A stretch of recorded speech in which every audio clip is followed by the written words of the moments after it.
starting at high noon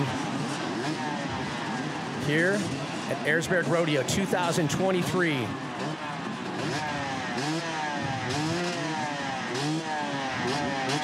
Heinz Kindergartner will start the race as per tradition. And a sprint from the start, but consider a 4-hour sprint the most difficult one-day hard enduro race there is.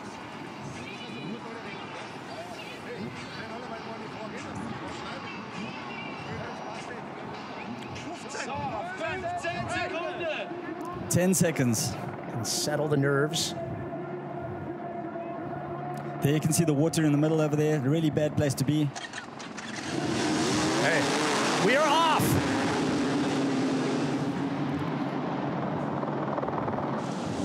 And lots of connection there on that first corner. Able to get the whole shot.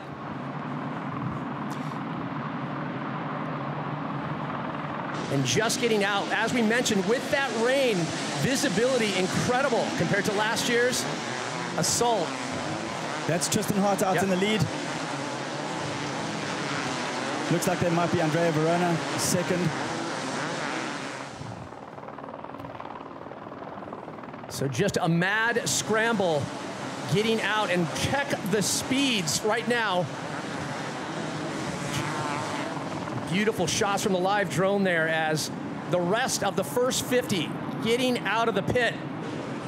That was Billy Bolt coming on the inside. I don't think he had a very good start there, but everybody wants to get out into the forest first to avoid those big bottlenecks. They're the second row lining up now. And now that second row, a chance for Graham Jarvis to enter into the fray.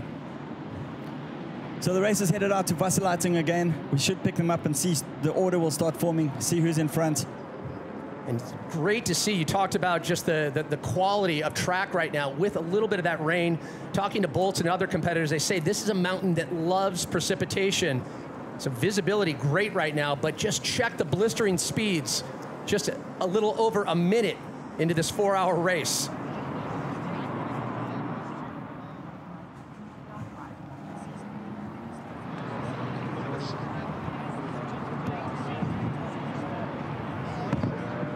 So a pack of 4 leading the way as they'll head over to Waterpipe, Wasserleitung.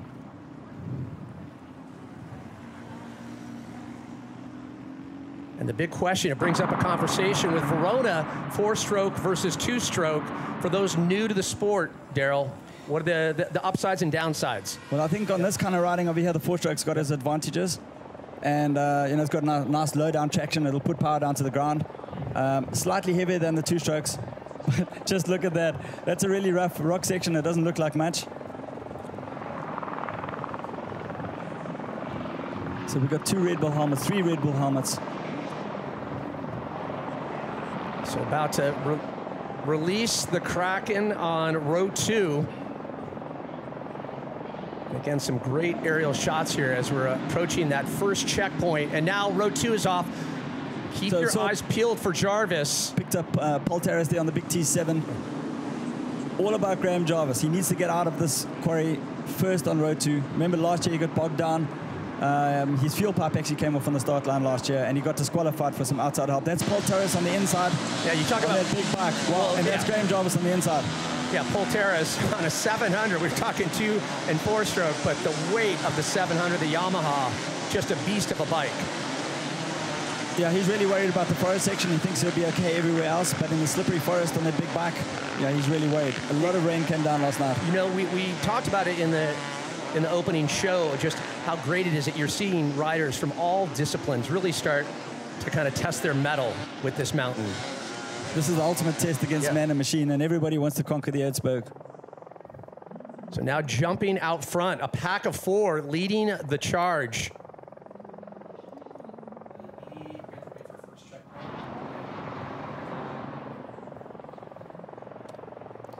Okay, as they're going to the trees now, nothing too difficult here. They're going to make their way along the edge and make their way to Wasserleitung, where we should start getting official signs of the leaderboard.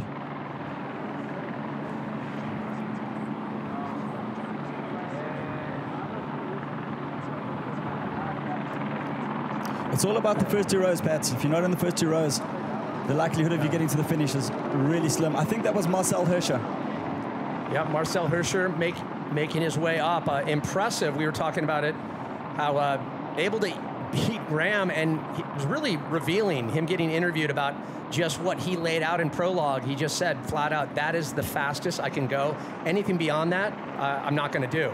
And that for someone that's used to going that fast on snow, it just says volumes of the level that the racing is and the speeds needed to do well in the prologue. Row number 3 making their way out of the pit. Some riders going down. Everybody so far in the first 2 rows has got out the quarry really nice and cleanly. We've seen lots of action here up this uphill before, and in the next couple of rows we should start seeing a little bit of carnage. There we go. Guys are already getting stuck over there, piling up. This is what Erzbergrodeo is all about, man. These climbs are brutal. They don't look like much, but they're all hard. There we go. Once the line starts getting blocked up, then we start getting some serious action over there. Guys get jammed up, so yeah. It looks like Tristan Hart's in the lead, followed by Manny. And looks like Veroni in third. So taking a look where they are on the mountain, that leading group, that pack of 4, just approaching Vasalaitun. So 2 water pipes, 2 options. Tristan and Manny on the gas. Quick look back by Tristan, the Canadian.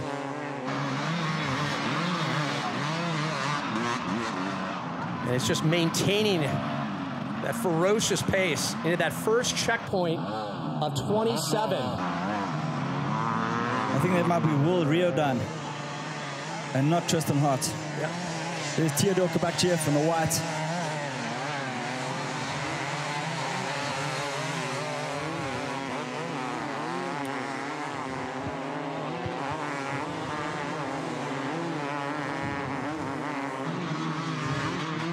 So all competitors out of that first line, a very, very tight pack, still contentious.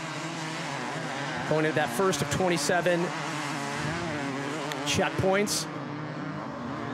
Next one will be coming up Arena View into Rocky Raccoon. And it's interesting, Daryl, to reflect back.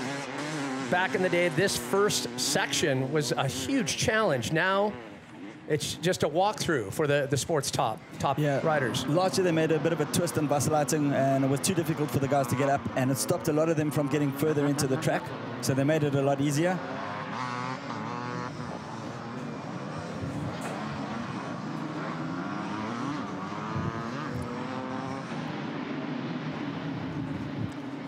Next row making their way out. As you pointed out, Daryl, deeper we go back in the rows, a little bit more connection, carnage we expect to see. All these features start to back up with your typical Erzberg traffic.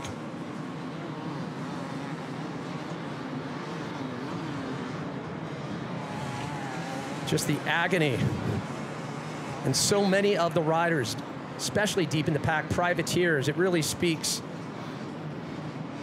to the type of event Erzberg is. You have privateers, the juniors, everyone bumping bars together with the sports elite. We look at that leading group now approaching the other side of the reservoir. Used to be bathtub, and a look down, some great drone shots here. A Herculean effort on our production team. 27 cameras, helicam, drone cam. It doesn't take a village, it takes a city. Over 200-person team bringing you the coverage this year's Erzbergrodeo. I think that is Tristan Hart in the lead.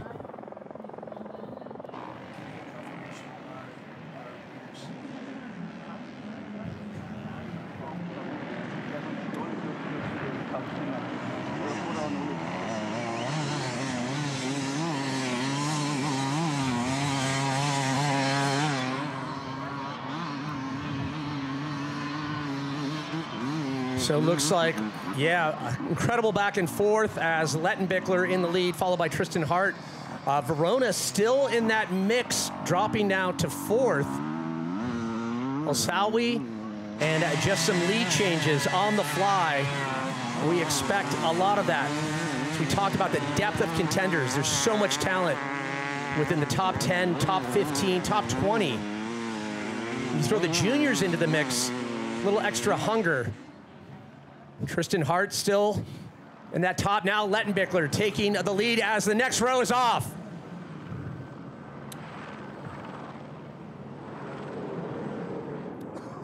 So looking back, a couple slow-mos of that start, just showing the intensity and melee.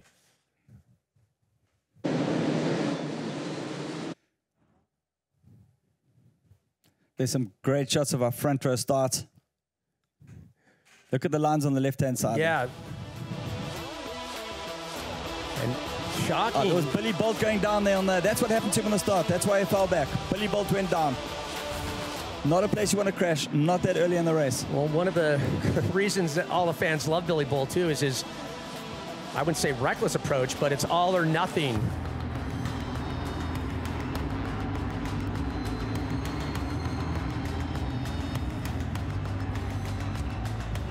Just qualifying is a feat in itself. Finishing, that's a whole other story. Well, there's still a long way to go, you know. This race hasn't even started. Really fortunate that we got the rain that we did. In terms of visibility, we were, I think, expecting, like 2 days ago, expecting a little bit different story coming out of those starts.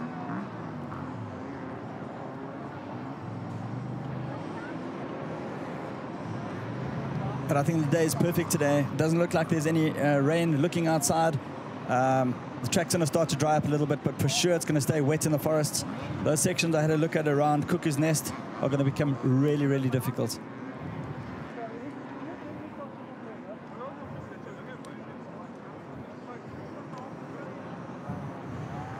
So the Zentrum Amberg, the next feature, that leading group, some incredible back and forth with Manuel Lettenbichler, Tristan Hart, and the rest of the field. Ozawi staying in the mix, but love to see how tight this battle is. We've seen too, Manny actually enjoys that ability to reel in and stay with someone, staying in pace. Yeah, you can see what your competitors are doing. Keep your eyes on them and watch them. Look, maybe they've taken a wrong line and you can choose a better line. It's all about staying at the front before you get into those really difficult sections. Zentrum Amberg, you've got that really, really steep uphill. They're going to turn right. It used to be Three Kings. And, you know, you've got to commit 100% at the bottom to get all the way to the top. It's quite rutted. There's quite a steep finish to it. Yeah, and you're going to turn around at the top and come back down. Talk about that in terms of the lead up. On that first section, you get a little bit of a run in. That's Tristan Hart going through there. Closely followed by Manny. Ozawi in third. A Nigeria GP World Champion, Baroni in fourth. Billy Bolt's made up nicely. He's in fifth at the moment. Theodore Kubakchev in sixth. Colton Heck in seventh. Matty Green in eighth. William Hoare in ninth. So talking about Matty Green, it brings us into the junior discussion. How about the talent that we're seeing? Just, is that testament to the future and the growth of the sport? Nice shot of Theodore Kubakchev coming through there. There's Billy. But these juniors, it's pretty impressive. It's so good. I mean, we've got the young guns coming through now, and there's a whole bunch of them. We're going to talk quite a bit about them today. We've got Klim helping them, getting involved with the juniors. Billy Bolt is their mentor. And Billy was telling me that there's a whole host of them coming through. And we're going to be talking about them a lot today. Matty Green just won the first round in Extras. Currently leading the Junior World Championship. Unbelievable. As we look at the gaps between our top three, narrow margin. Tristan Hart still out in front, but Lettenbichler a mere 15, 20 feet behind, staying in step with Hart, the hungry Canadian. This is hard enduro motocross at its best, Pat. I can tell you now, these guys are just doing everything they can to get away from the pack and get an advantage. They need to clean every single section. Each time they get stuck, it just sucks a little bit of energy, and they want to save as much as they can because the second half of this race is going to be brutal.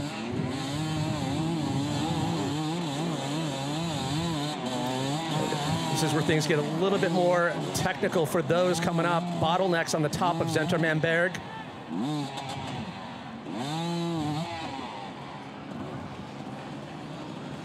So close, but yet so far.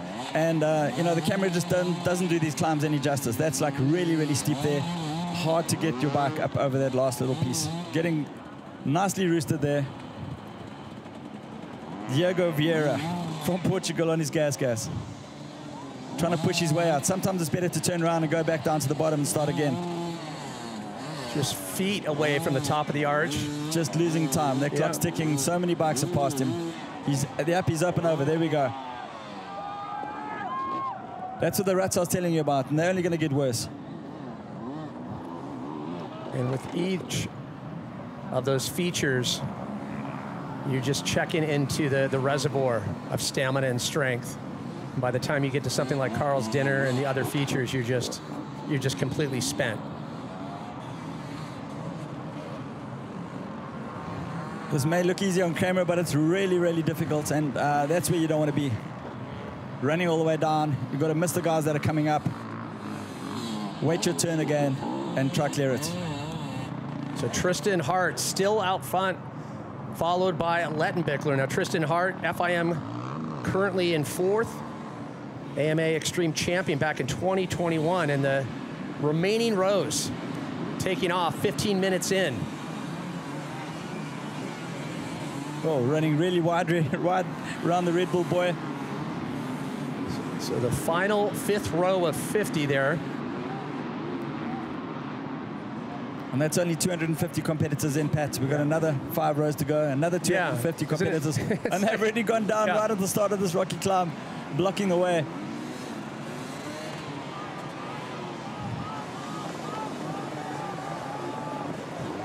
And Manny and Hart still at it. Hart in eye shot of Lettenbichler.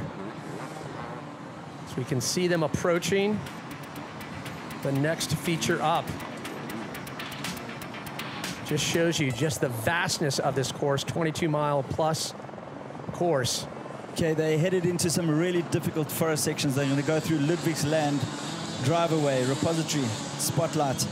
It's an area in the forest that's really, really slippery, and it's very rutted, very, very difficult with some big steps in the way. So it's going to be, there's old Bolt in the screen, doing a great job for us there.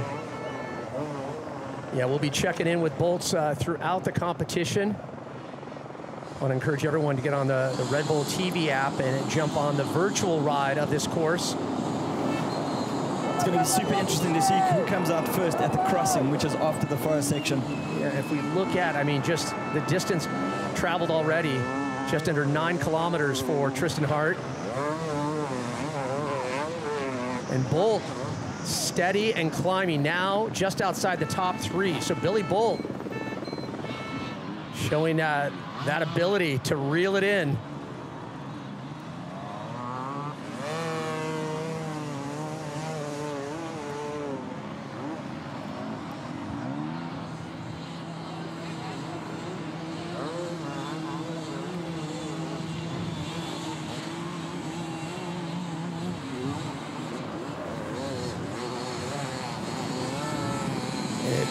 The discussion about what's at stake for each competitor, you make that row of, you know, the first 500 that are allowed to compete on game day here. But for an amateur, just getting past the first 2 features is already an accomplishment. That's Johnny Walker coming through there, looking really good. Not as high up as he wants to be. He's going to try catch the leaders. Johnny Walker coming back solid from injury. Says he's not at 100%, but was looking awfully spry, awfully fast in the prologues. He was so amped to ride this morning. He just wanted to get on his bike. I've never seen him so excited before. Little moto froth in the paddock, for sure. Johnny wants another win here, I can tell you now. But he's got his work cut out for him because the talent in front of him, man, it's just so insane, the talent we have here this year. We were talking about before we came on air, you look at years previous, and it would be maybe 1 to maybe 4 people that were in the discussion. Now the discussion is 10 to 15 deep. Yeah, I got the top 10, and I couldn't choose one, you know. It's like really anybody's race. However, you know, Manny and Tristan are out there in front, and man, they're going to motocross the whole way. They're going to stay together until something happens. But Let's see who comes out the forest. I'm super keen. Well, if it's any indicator, the raid on Eisenares, I spoke to a lot of fans, a good chunk of those fans rooting for Tristan Hart. So for good reason, as we see he's off to a great start. That leading group, still a tight battle for first and second between Manny Lettenbichler and Tristan Hart. This is the forest section I was telling you about. To see how many of those tiers they have to climb, they are brutal. Brutal, brutal, brutal. You've got to clean each one of those. If you get stuck, you end up pushing. The lead can change there. Let's see what happens. Well, and I think, too, we've seen in years past, the first hour of competition by no means is an indicator of how the podium is going to end up.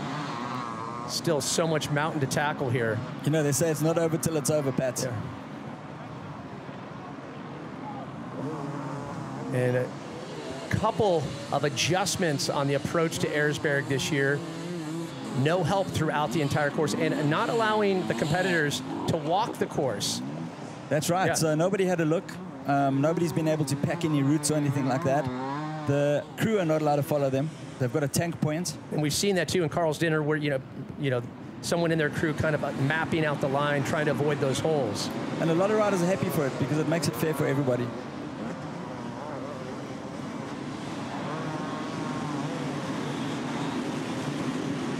And the rows of the remaining 500 continue to unload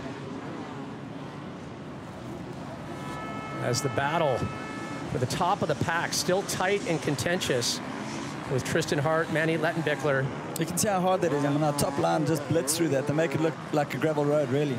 And we can see now, I mean, the level at the moment in hard enduro has the highest level that I've ever seen. Keeps on progressing. The bikes keep getting better. And I took a ride out there yesterday with Bolts, and I had a look at some of the stuff, and I can tell you now, man, it's absolutely insane. Did you get a chance to feel the dirt in a way? I did. I bit it hard. I must be honest. I was cartwheeling all the way down. I got it wrong on one of the climbs, and I got a fresh taste of Erzberg dirt. It's good to know, even even these days. This mountain definitely has a humbling factor. I was well and truly humbled yesterday. Another humbling section is this. This is what I'm talking about. It is super difficult to get through this. Yeah, the upside of that rain is the visibility factor in the bottom of the pit, the Coliseum, if you will, but making things that extra slick. All those routes. Manny's in front. Yeah. Okay, so Manny's just ahead of Tristan now. Oh, wow. Coming through the middle there, he's going to upset the pack. So now Bolt moving into second with Tristan Hart, but we've seen this before, the back and forth with Lettenbichler and Bolt. Two's company, three's a crowd. They're not going to like this. Taking that moto methodical approach, both Bolt and Lettenbichler so precise the way that they can navigate these technical sections, and Tristan Hart still in the mix here. We've seen Billy Bolt dominate the Super Enduro, and it's no surprise that he's there. He's going to blitz his way. He's not going to be happy till he gets into front, into the lead. Carnage, absolute carnage. The guys are not making it coming down. They're going to start jamming up the up line and block Marcel Hirscher. And just trying to make it on that first climb.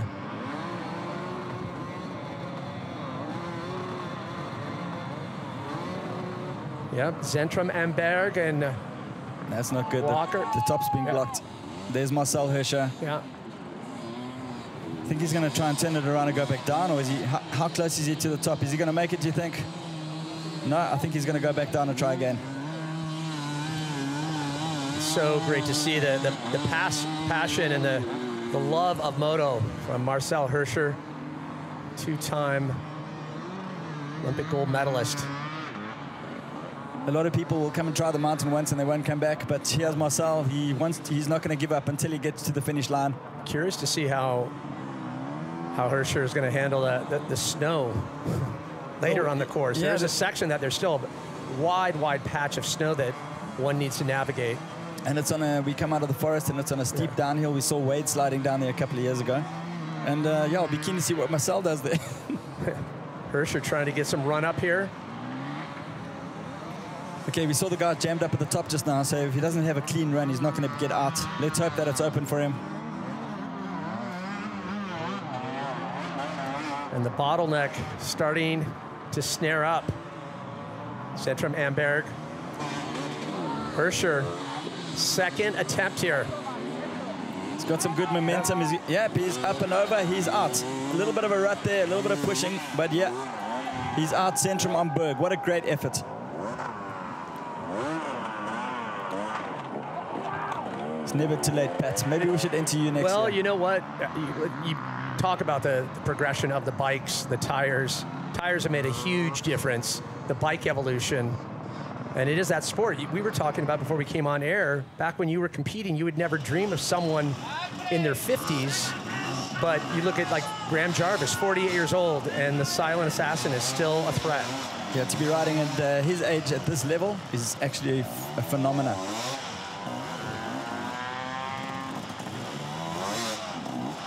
So watching closely, Wade Young, some dropping back and forth, but still it's Lettenbichler, Billy Bolt in second, Asawi in third, and Tristan Hart now just outside of the top three.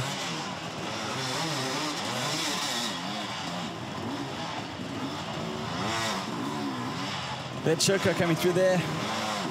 Could be Cody Webb.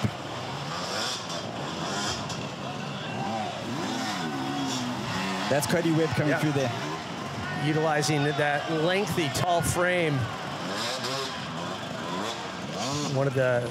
David Cyprian, looking good. And this was the section we saw a little tangle and a pass with Billy Bolt able to get into the mix, passing Tristan Hart. So now Bolt in the top spot as Lettenbichler falls, watching Cyprian make his way through that first forest section. And the distance between our leaders, Lettenbichler. Letty's taking the lead from Bolt again. I think this is how it's going to be, motocrossing backwards and forwards. An elastic lead change we expect, as we're only 26 minutes in, 4 hours allotted to finish Erzberg. Last year's finish time was a little over 3 hours. It was brutal. So long way to go. Well, we heard Rob Warner talking about being there at the finish line and just how mentally, physically exhausted Lettenbichler was. So where did it go right for Billy Bolt? Had that crash right from the get-go, but what did Billy do that enabled him to reel in the leaders? Okay, this is where Billy goes down. Okay, so look how much time he lost there. Look how many bikes passed him. How did he make that time up? It was Billy Bolt.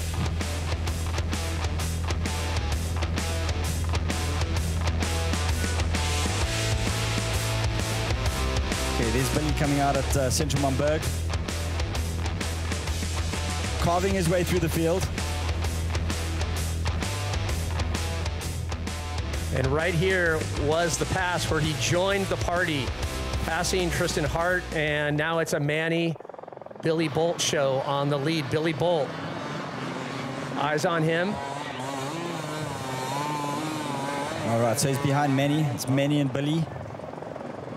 And been so enjoyable as a fan watching these two, such a healthy rivalry. Billy, no stranger to the top of the podium, but he has yet to find success at Erzberg. 37% through the course at the moment. 13.5 kilometers traveled of around 32 kilometers. Tristan Hart's dropped down to 4th. And Alzawi's moved up to 3rd.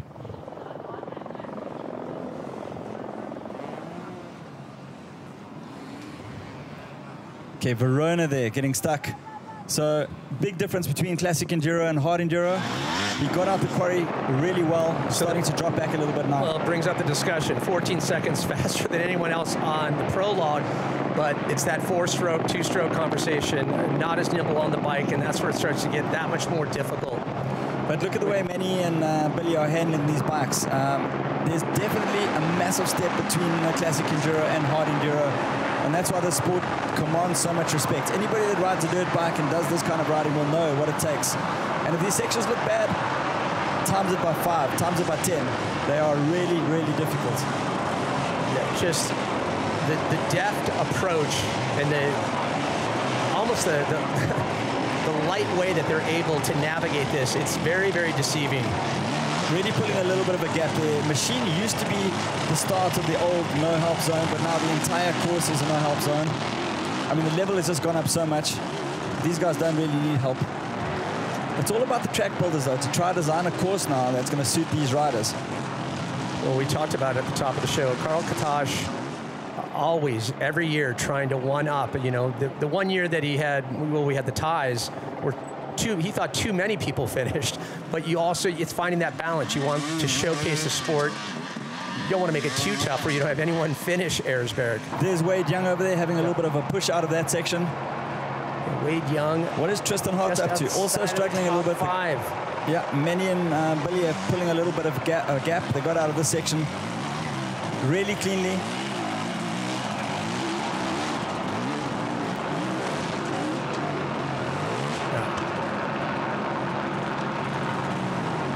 Yeah, the difference when you watch the sports elite, the way that they're able to navigate through these sections. Yeah, just the acumen. They're so shrewd about finding their lines, keeping that forward momentum. Alzawi going into machine now. Yeah, the Polish rider, 23 years old.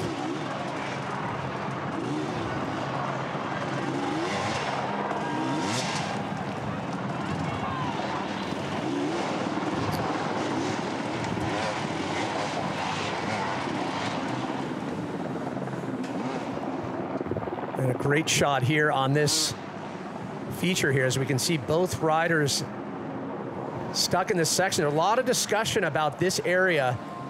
There's Theodor Kubakchev, sorry, coming into the frame at the bottom there. Yeah, what they were going to do to change it up.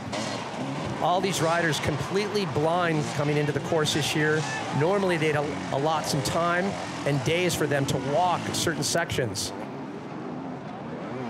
Look at Wade Young going past Theodor Kubakchev, making up some really, really good ground. Johnny Walker just behind him. Cagey, South African. That was a good line. Wade wants to win this. He wants to get out in front.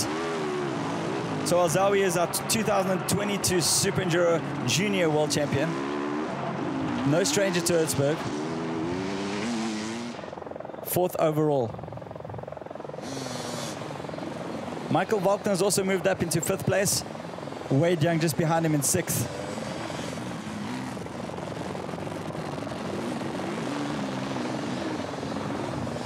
So now Alzawi just out of the top 3. Tristan Hart in 3rd, Billy Bolt in 2nd for the moment. And there's a look, eyes on our leader, Manuel Lettenbichler, defending champ. Overall, FIM Hard Enduro World Champ, and wants to go back-to-back here at Erzberg. And Wade Young, we talk about the comfort, the confidence that we sensed from him in the paddock earlier, but how about this pass, Daryl? What do you make of it? Just a unique line. I mean, that's an insane line that he took there.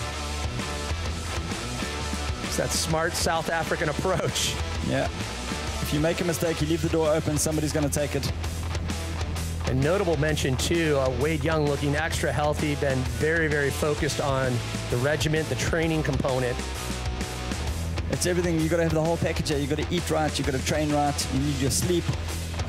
Most of all in this race, you need a little bit of luck. Yep. And notable mention, too, with Wade Young, Roof of Africa winner in 2022, a race that you know about. Mario Roman getting into a bit of trouble over there. Little surprised to see this from Roman this early on. That's what you don't want to be doing, pushing your motorcycle, sucking that energy. So Mario Roman currently in 13th place. And that's not where he wants to be right now. But the Spanish rider's been on a tear. The 32-year-old has been finding success on multiple podiums for Mario Roman. One of the favorites going into today's event. But when you have the likes of Billy Bolt, Manny Lettenbichler, and now Tristan Hart really battling it out for the top 3, doesn't make things any easier.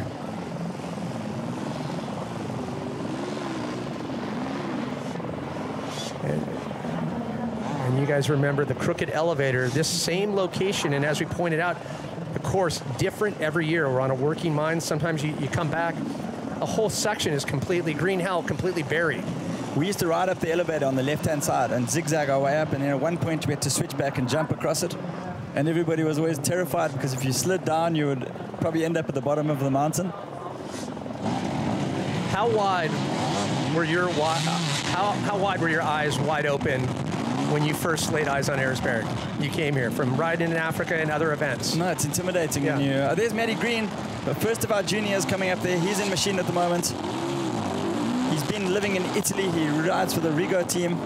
He's been living in Italy for the last 3 years. He won the junior championship last year and currently leading it after Extras.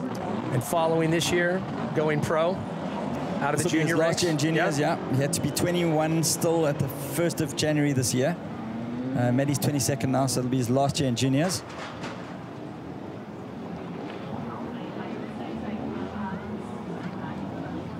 Okay, there's another Brit coming through there.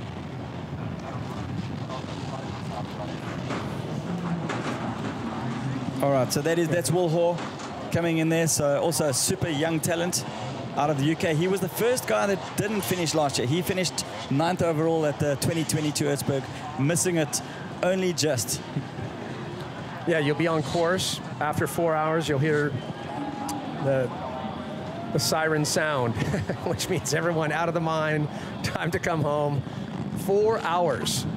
What an incredible task to work your way through this beast of a course. Colton Haker's there coming up just behind him there. And Colton Haker, he's a hellion on all things two wheels. Doesn't matter what format, what discipline. One of the promising Americans. I think Colton's won the prologue before, actually. Super fast, super good in endurocross.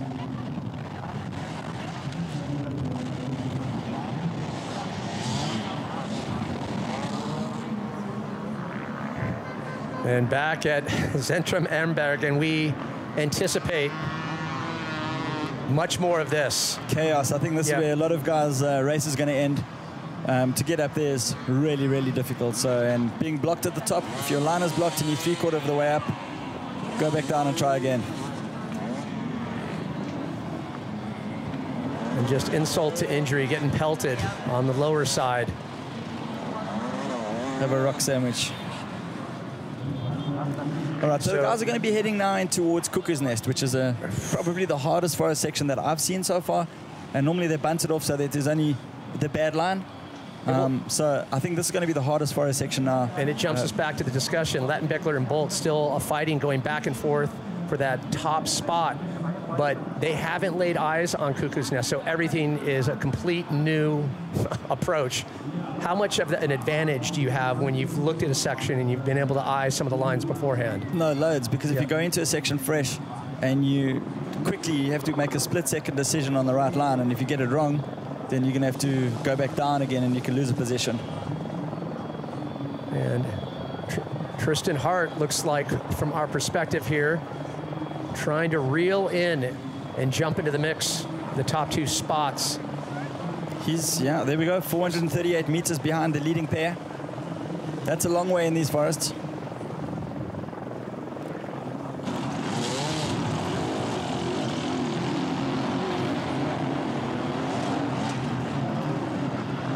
Michael Wagner, not as good as a start as he had last year. Well, you know, one of the Austrians' greatest hopes here at Erzberg. Wagner, a veritable rock star when it comes to his performance at Erzberg, but just wants to find the finish and eventually the podium here, but almost back in 17th for the moment, but we're still so early in this competition.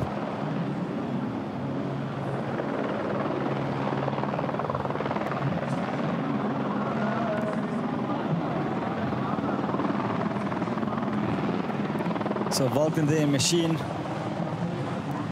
This is Verona in picture now, Andrea Verona.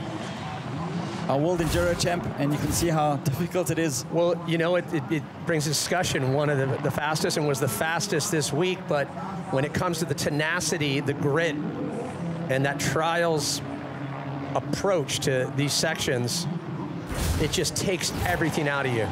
Also the classic enduro that he's been used to racing, you've got cross tests and you've got extreme tests, quite explosive, and they need to make every second count. Completely different to this. And just remember, he's only 39 minutes into this race and realizing the savagery that Erzberg is. Yeah, I'm super chuffed that he's actually doing it because, you know, for somebody like him, he doesn't want to get injured, and he's giving it a go, and hats off to him. I think it's fantastic. There's Brett Swanepoel from South Africa there on the Sherco, and he's closely followed by Jack Price from the UK.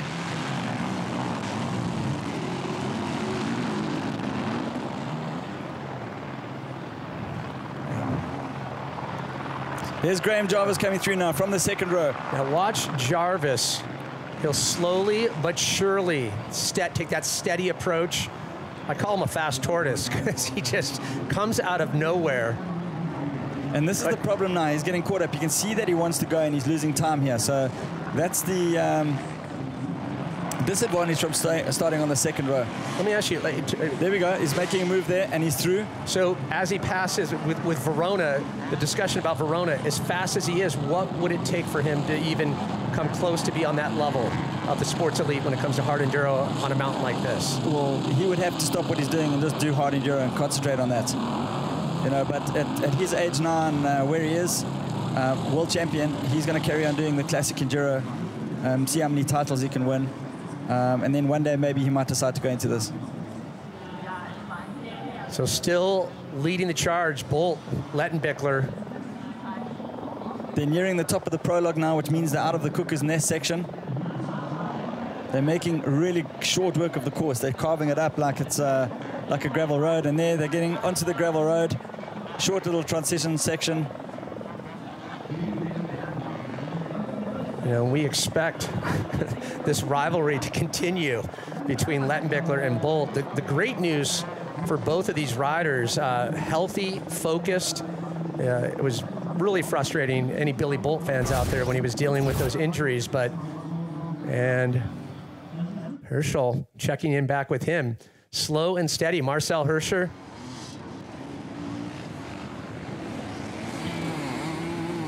Another checkpoint, and he's onward.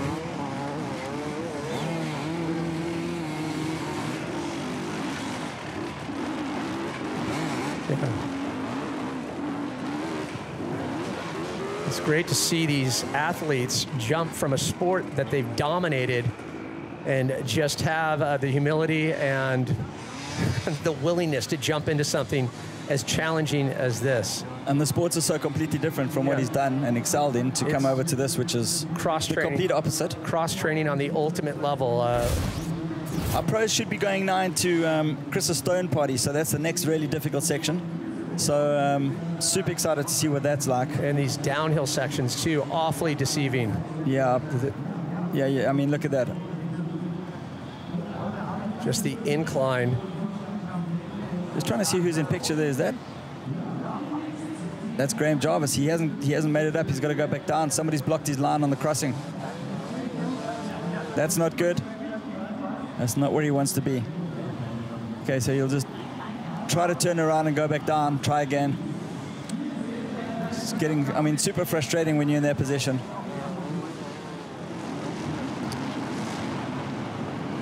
Frustrating for Graham Jarvis there, but we'll keep eyes closely on Jarvis. He may have given up one or two positions that he made in the bottom end of the forest, but it's hoping clean it this time. We've seen it so many times with Jarvis, though, as we get to those more technical, just grueling sections, Jarvis just takes, you know, one rider after one rider and slowly can work his way to the top. All right, let's see if he can make it up this time. No, that's not Graham. You can see the lines are blocked over there, so he'll be waiting for an open line before he heads up.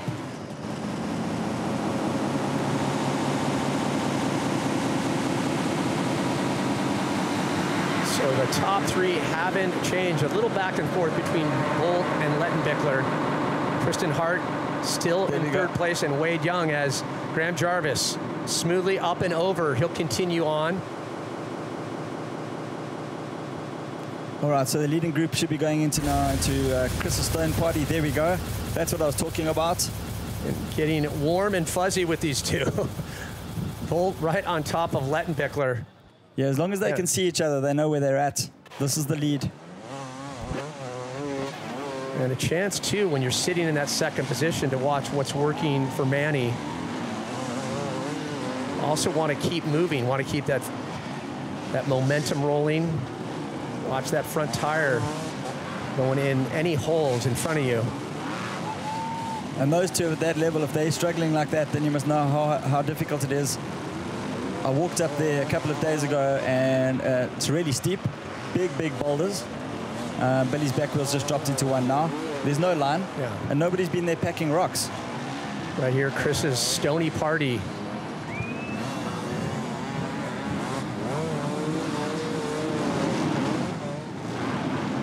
And at this stage of the race, it's all about managing your heart rate. So Billy just took a little bit of a breather there.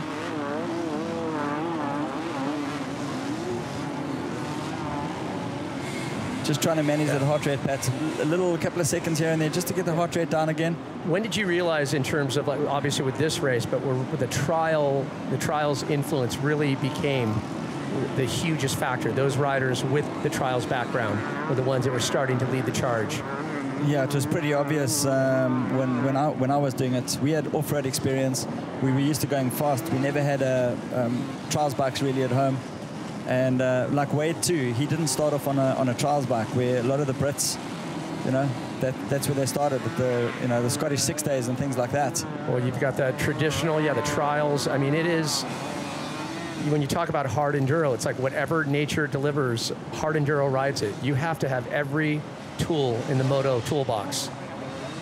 So lots changed over the years. We're running super gummy tires now. There's all the different manufacturers have got different rubber that they use, different carcasses. Explains the moose factor as we take a look at some highlights from Vasalatum.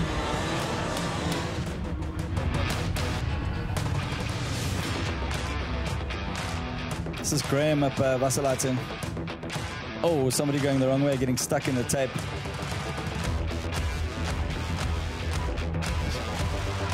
So earlier today at our first checkpoint, as things continually get harder and harder for the rest of the pack, Erzberg delivering doses of humility throughout the field. Don't come here with a big ego, you'll be humbled quickly.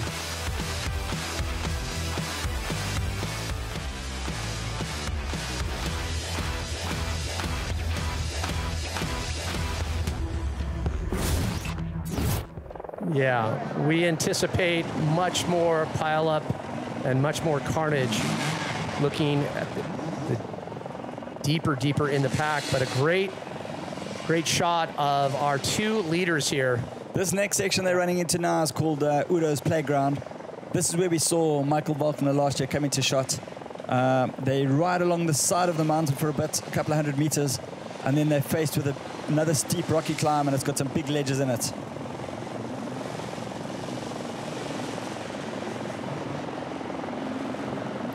Gnarly downhill. If they're getting off their bikes, you must know how steep it is.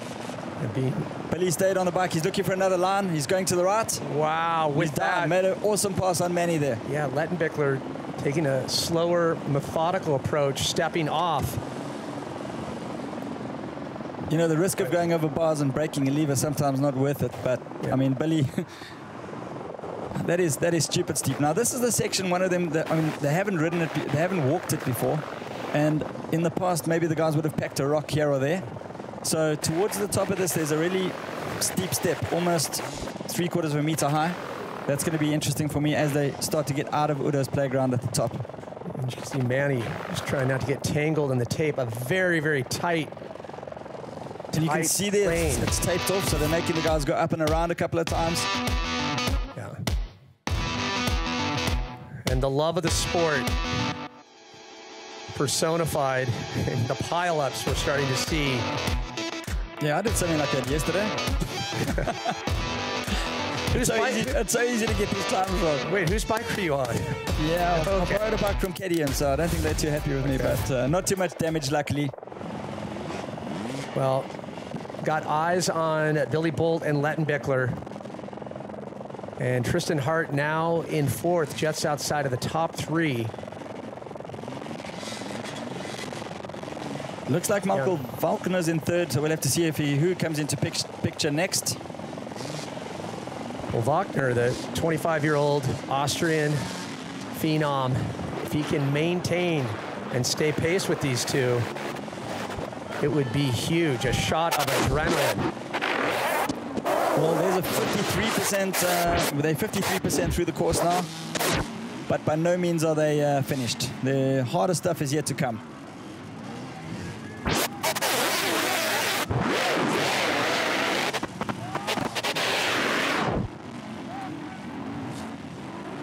That slow and steady approach for Bolt. Try not to make any mistakes.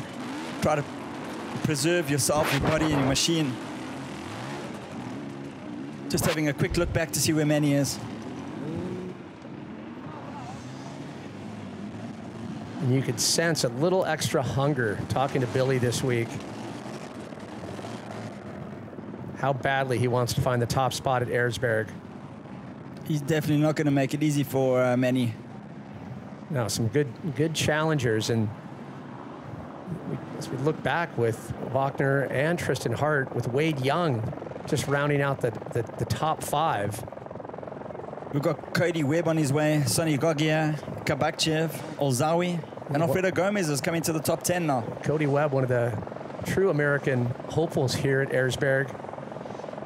Such a talented rider. Cody took 10 months off to recover from a knee injury, and he came back and he won the King of the Motos last year. So he's in quite good shape. He's not quite there yet, he says, but definitely a contender for today. So the gap is slightly opening up. Still some movement within our top 10. As Bolt on their way to the uphill I was telling you about, so they're going to kind of like go around the corner a little bit. There we go. This is the start of the brutal uphill. Give you a good look of how far back. Now, where's Manny as we see Bolt? And there's Manny, just the bottom of your screen. Not too much distance. He's going to take a slightly different line here. So this makes quite a big difference. If the riders haven't had a chance to look at it, they won't know what line to take. Manny doesn't really know what the best line is, so he's just going the best way that he thinks. And I think he's changed his mind now. That's going to cost him a lot of time. That's not good. He's going to come back down and he's going to hug the fence line like Billy did. I realize he actually has to stay on the rider's right of the left fence line. That's costing him time. That's not good. He's not going to be happy with that. It looked like there was a pathway there. Ended in nothing. That's going to allow Billy to pull a bit more of a gap. Trying to figure the route in real time, but wow. Did you see that launch up there? You've got no idea how steep that is. Well, the fact that Lettenbichler was able to move just even through that 20-foot section there that quick, and he has not seen this section yet. So where Billy is now, there's the first of the two big ledges that I was telling you about. And if Billy Bolt's pushing his bike, then you must know how difficult it is. The second one is at the top there, where you see the last bit of bunting on the right-hand side. There's the second hole. It's a big ledge, and I think the guy's going to be pushing up there. I think Billy's on his way to it now. He's almost there.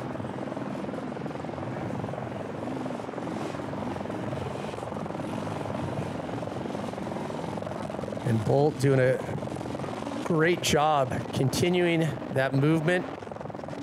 And wow, just like that, Manny Lettenbichler. There's Paul Bolton on the ground with a cam.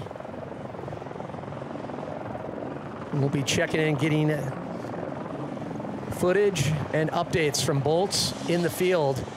Bolt just getting covered there. As Billy, hits the gas on that. But it looks to me like they've taken that big ledge away. It's not there anymore. I mean, this just illustrates Lettenbichler, his ability to reel in that distance. Yeah, he's almost made the time back that he lost. He doesn't want to lose sight of Billy Bolt, that's for sure. And it should be noted, we're watching two of the sport's best, the leaders, the elite, and how difficult it is. Now you take that as we look from Paul Bolt and looking back at Manny and Billy Bolt still up top. Wow, look at the time Manny's made back on Billy. Almost came out there together. Getting to that checkpoint. And now Manny having to navigate this one last huge step. Massive. But a lean.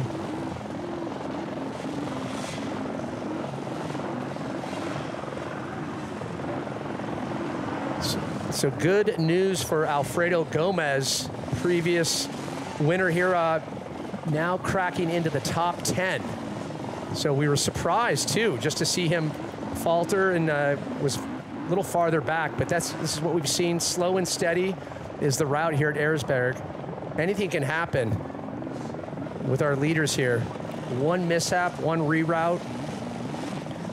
I want to see the gap now that these two have pulled on. Our next rider is going to be Tristan Hart, and Michael Wagner is up there. He's made his way back up into 4th place. Wade Young in 5th. Alzawi's dropped back to 6th.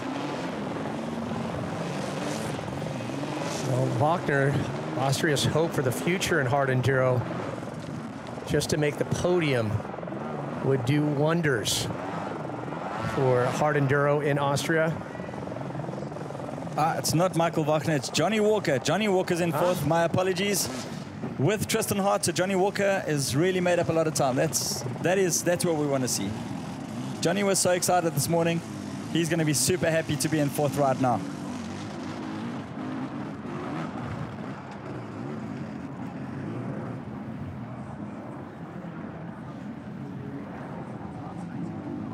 So back at Centrum Amberg, the theme is pile up.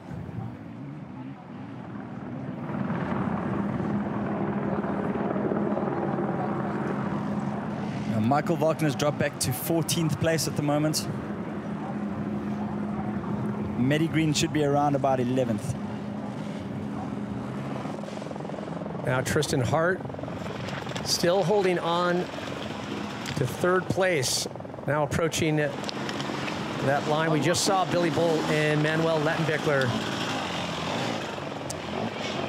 decisively move their way through.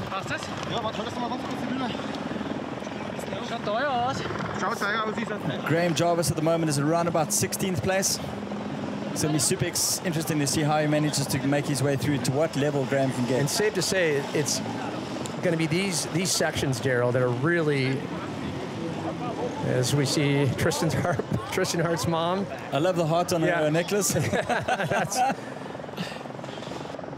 She was down at the raid at Eisener's in the streets, in the festivities, showing support. I've never seen the raid on Eisener's. It took 2 hours and it still didn't finish. It was absolutely insane. It was next level this year for sure. So Tristan Hart, 25-year-old. Tristan podiumed here last year. Yeah, and then we should point out too, in terms of momentum, the mental momentum and just where he's at physically, just missed the podium at X-Ross in Serbia. The back of the screen there, the top of your screen now, you can see Johnny Walker coming into the mix. And Walker, you know, talking to him this week, he talked about his climb back from injury, was really, really focused on the regimen and making sure all the PT, all that hard work, that it was all for naught. And sometimes that's the best way to be in mindsight, when you have just more, I would say, relaxed expectations, because he did, like, how excited was he putting on the kit this morning as we were walking through the paddock? I've never seen him so excited. He was almost screaming. He was like, yeah, I'm ready to go, I want to go. Wade Young's going to come. He's next, so I want to see what the gap is between Johnny and Wade. He's looking back. I've got a feeling Wade Young's going to drop into the mix quite soon.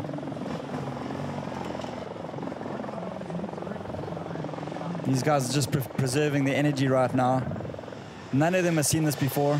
Well, not this year anyway. They would have normally walked these sections, so trying to decide which line to take. If they make a mistake, they're going to be angry with themselves, and it's going to cost energy, which they don't want. They're taking the right line. We Manny decided to turn around and go back. That's the wrong line. They should be on the left-hand side of the barrier tape.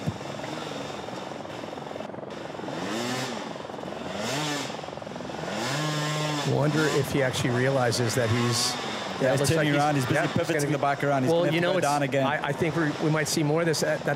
We saw Manny also go up Ryder's right and not hug that fence line. Okay, so Johnny's going to make a pass here. He's got the right line, the right way.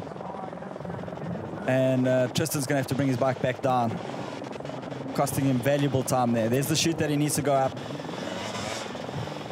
And with every mistake, just the seconds add up. Billy Bolt still out front. Manuel Lettenbichler in second. And we just saw Johnny Walker move into third place right now. Trying to find a route. We watched Billy and Manny take a little bit. They were a little bit to the left. Hug that left line, yeah. That's where Billy launched himself up and over. It's so difficult to see on camera because looking from the top, it looks flat. But believe you me, that is like a serious incline, and there's lots of big ledges and holes.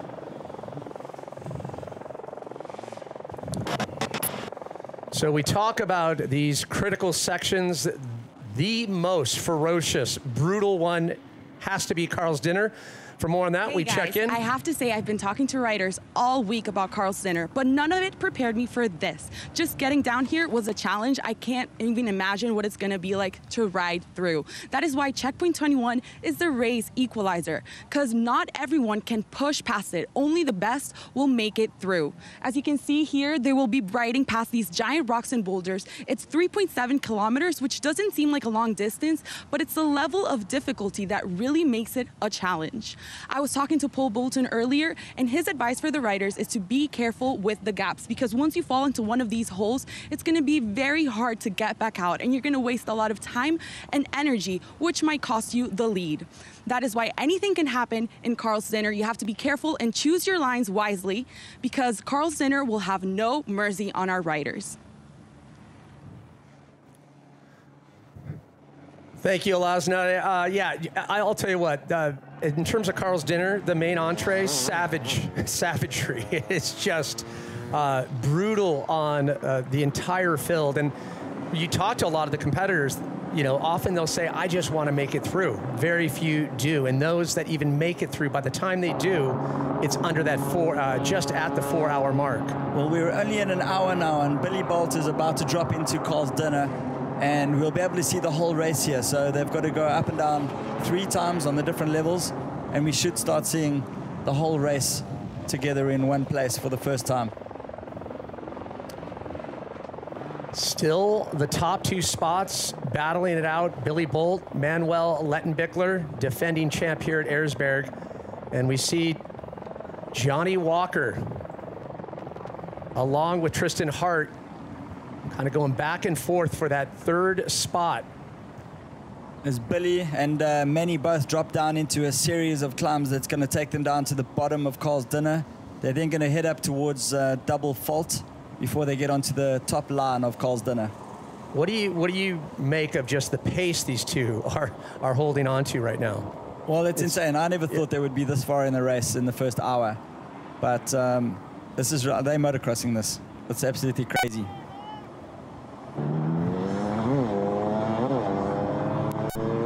Billy tapping into a little redemption. Most people will get off their bikes and push down here. This is that steep. And to see Billy ride down that is quite something.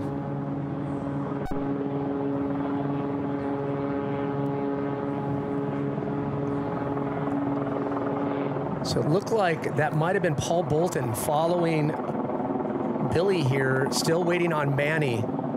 So I want to keep correct here. Billy, by virtue of getting the top of that last section, was able to pull away, so widening his lead. Anything that can give you the advantage over this guy, Lettenbichler, will help. Yeah, so there is a bit of a gap. Probably 30 seconds at this point as Manny drops down. Seriously under threat. He knows how good Billy is. He knows Billy's injury-free at the moment, feeling really good, and he's so good on the technical stuff. I'm dying to see Billy go through Carl's dinner now. Let's see what he makes of it. Just locked up, sliding. Didn't even make it look steep. A lot faster than Billy down there. Perfectly navigated. No surprise there. Yeah, Lettenbichler has been awfully light this week. Has had bunny hop contest this is the in the steep pits. one. Yeah, this is the steep one.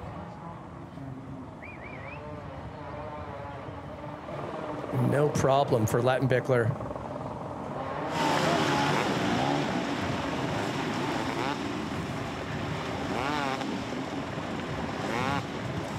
Making it look super easy. Yeah, such fearlessness. Incredible grit. And back to Udo's with Walker. And Tristan, yeah, coming out there quite close together. So that's our race for third place. It's going to go back and forth with Walker and Hart. Tristan's got a little bit jammed up over there, so Johnny's got the jump on him.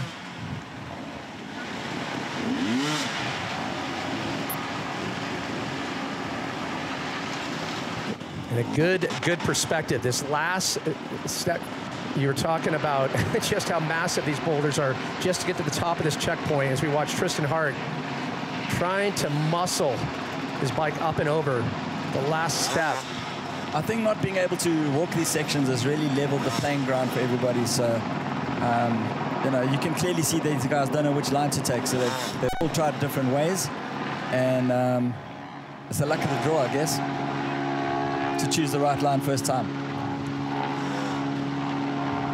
Tristan Hart doing an incredible job so far, just over the 1 hour mark of 4.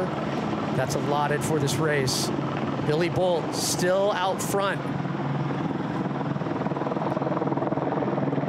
Another checkpoint. Billy's going to make his way up to double fault now as he enters the dinner. Named aptly double fault after Graham Jarvis got disqualified 2 years for missing the checkpoint. Yeah, not to be confused with double fall or double fault line, but yeah. So if Graham hadn't missed the checkpoint, he would be the most winningest rider here of all time. He would, Tadej Blazusiak, eclipse 5 wins.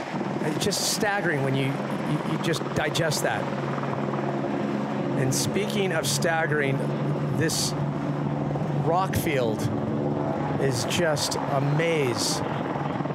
So again, riders haven't been able to walk this or pack any rocks, and the track builders have made a couple of little chicanes or zigzags over there. Billy going down, launched his bike up there. You start to see this. Not often we'll see a Billy throw his bike. Carl's dinner technically tormenting. It is the ultimate equalizer. Watching the sport's best. And look at the distance now between Bolt and Lettenbichler. Right behind. Manny's starting to reel in Bolt. This is all about rider fitness and technique now. To clean all of these sections, not knowing what they look like. You know, they're going into each little turn and corner blind. And it's been so great to see over the past few years. Manuel Lettenbichler basically taking a page straight out of his dad's playbook. Andreas, this is where he excelled. And Manny is so good at being precise, showing his prowess through these boulder fields. But Bolt keeping good pace, definitely putting the pressure on Lettenbichler. And you'll see there's no runners this year. They're not allowed to run in front of the guys and show them a line. So, you know, just making that much more difficult and fair for everybody. They've got to find their own way through this boulder field. Talking to Andreas last night, Pat, he actually wants to make not a comeback, but he wants to come and do another Erzberg. I heard that. He wasn't sure what year and what Manny, I don't know, maybe if they made a bet. He's like, you know what, you win 3, I'll come back maybe when I'm, 50 plus. If I know them, it will be a bet of some sort. Well, I want to point out, Andreas Lettenbichler, right around the same age as, I believe, maybe a year younger than Graham Jarvis. So yeah, it is possible. Yeah, I think Andreas will just want to come do it with Manny. As a father-son, I think to both get to the finish, I think will be fantastic for Andreas. Looking back at our chasing group, just how far back they are from the lead group here.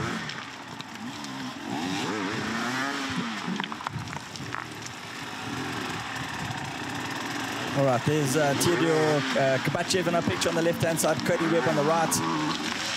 Yeah, the second chase group at Udo's playground. So a little bit of a pile up here. I don't think Cody's complaining too much. A chance to just get the heart rate down a little bit.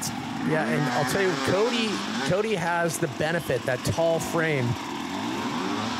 Kind of use those legs. And accessing maybe a little bit more challenging line that the shorter riders can't navigate. Well, Salwi and Kabachev just bookending Cody Webb right now, trying to make his way through. So Theodore finished 4th in the overall Hard Enduro World Championship in last year, 2022, just behind Graham Jarvis. Yeah. So Cody Webb caught up with him earlier. He's got, we always call him Captain America. I said it was more Evel Knievel on the kit, but either way, I think all the fans back in the States would be happy to see an American make the podium at Erzberg. I think he has already got the podium. He was the first American to podium. No, I'm saying today. Yeah. Don't want to sell him short here.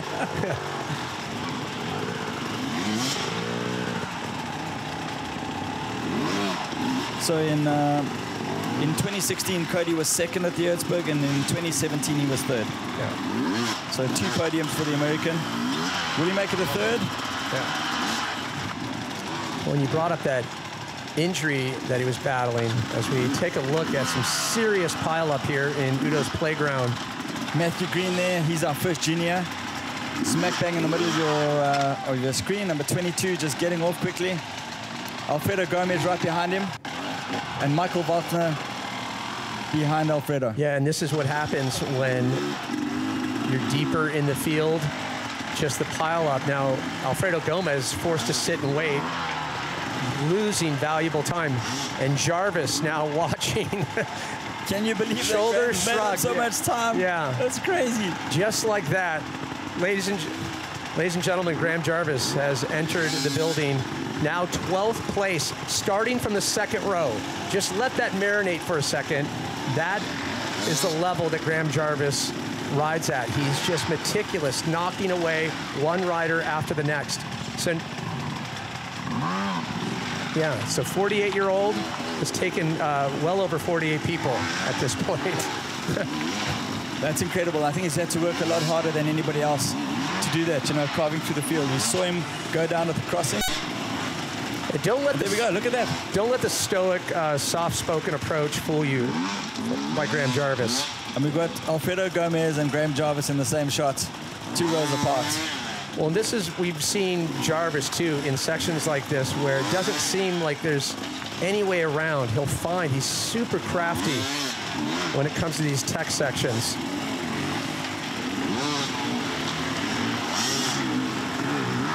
Dominic Alzawi there just in front of Matty Green. There's a proper traffic jam building up there.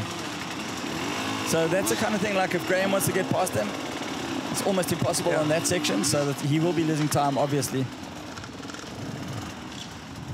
So you look at that chase group all the way, that's where they are back. You've got Johnny Walker, Hart, just behind our 2 leaders, Bolt and Lettenbichler. Still tightly contested between these two. And Wade Young in 5th place at the moment. We could see how far back he was. He hasn't dropped into the gravel road yet to go to Carl's dinner, so there's quite a gap that's formed already. Let's just look at that. Billy Bolt. Yeah, and it kind of forces a discussion. If these two left unchecked, almost impossible to catch, but not when you consider what's ahead of them. Knowing the course, you've had the advantage of looking at a lot of the sections. What could force a little bit of a falter from Manny or Billy at this point? I think it's all going to come down to MotorX Highway. If the track builders have done anything there, we don't know anything about the track, but I've got a suspicion that maybe a MotorX Highway might bring us a surprise.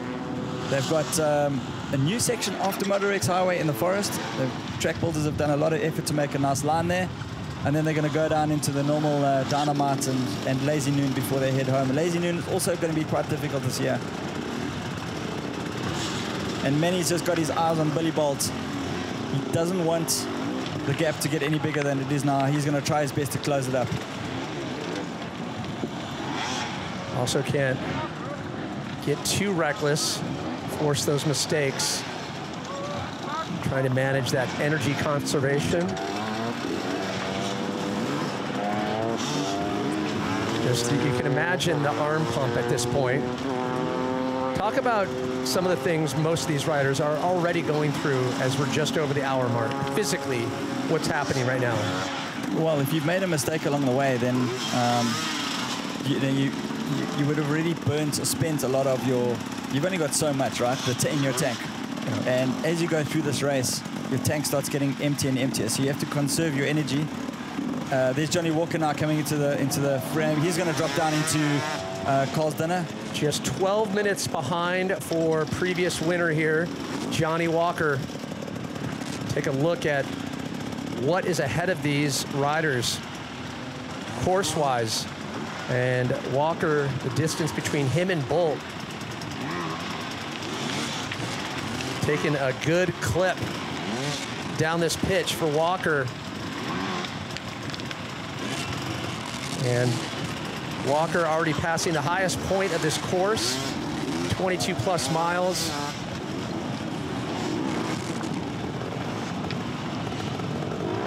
There's Billy going past the Lesnar now. She's our field reporter, doing a great job for us down there. And talking to a lot of the riders yesterday, just how happy they are that temps are not scorching hot. Carl's dinner, when you see those high temps here in Erzberg, brutal. It adds a whole nother level of exhaustion. Tristan Hart dropping into the dinner now. So Tristan Hart just another minute behind Johnny Walker. So Walker gaining a little bit, but Hart staying in step still. Safely to say, a reachable elastic lead that he can reel it in. Watching Lettenbichler trying to stay in pace with Billy Bolt. And we're just at the second of 6 stops of the FIM Hard Enduro World Championship. Lettenbichler leading the charge, knowing that every stop is vital. But for Lettenbichler, you'd have to think it's all about trying to go back-to-back, adding your name to the history books, the legend status of doing well here at Erzberg. I think of the whole calendar, yeah. I think everybody's looking, everybody's watching. The most eyes are on Erzberg. The coverage we have here, the cameras we have out in the mountains, perhaps it's like no other. We brought up the trials discussion earlier, but how do you specifically, a race like Erzberg, you hear a lot of people throw out, I've been training a lot, I've been doing this. Specifically, you can see a good in-picture. Oh, look at Billy in the back. Yeah, Billy caught in a hole, but how do you train specifically for this type of competition? Well, the only way to train it is to ride it. So you've got to find terrain that's similar to this and just keep practicing. Cardio and gym work is one thing, but if you don't come and ride this kind of stuff, you'll never get good at it. So a heavy dose of self-punishment. Yeah, you've got to come and do it. Absolutely. So Manny's busy watching Billy. You can see the gap. He's trying to see what line he might have taken, but I mean, up here, this is the kind of thing where the riders, they've got no idea where they're going. They haven't walked it, so. Yeah, it really forces your hand on how well versed you are at seeing those lines, having that perspective, the knowledge, that rider IQ. Because in the past, if everybody walked it, they would each throw a rock into a hole. And this is like virgin track. Nobody was allowed to come and walk it. It's purely the track builders that have laid it out. And it's probably 3 times more difficult than it would have been if they'd thrown some rocks into some of those sections. Daryl, it's just staggering. You have to be the true Renaissance rider to do well here, all disciplines. We talk about the speed, how fast you have to be at the prologue. There's the technical endurance, the fitness, the legs, upper body. Every single aspect needs to be in check. I like this because it's the same for everybody. So it really brings out the true talent of each rider and the skill set to be able to manage this and choose the correct line and make the most of it. And then there's the mental aspect that I think fuels, especially you see it too with the juniors and a lot of the younger riders, that mental drive that has to be there. And clearly Lettenbichler and Bolt have it.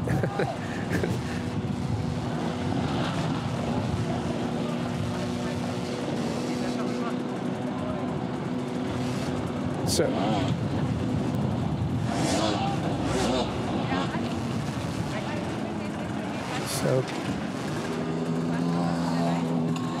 80 minutes of race time so far as both Billy Bolt, Manuel Lettenbichler trying to assess one of the most technical sections of Erzberg, serving up a good entree portion of humility, as we pointed out.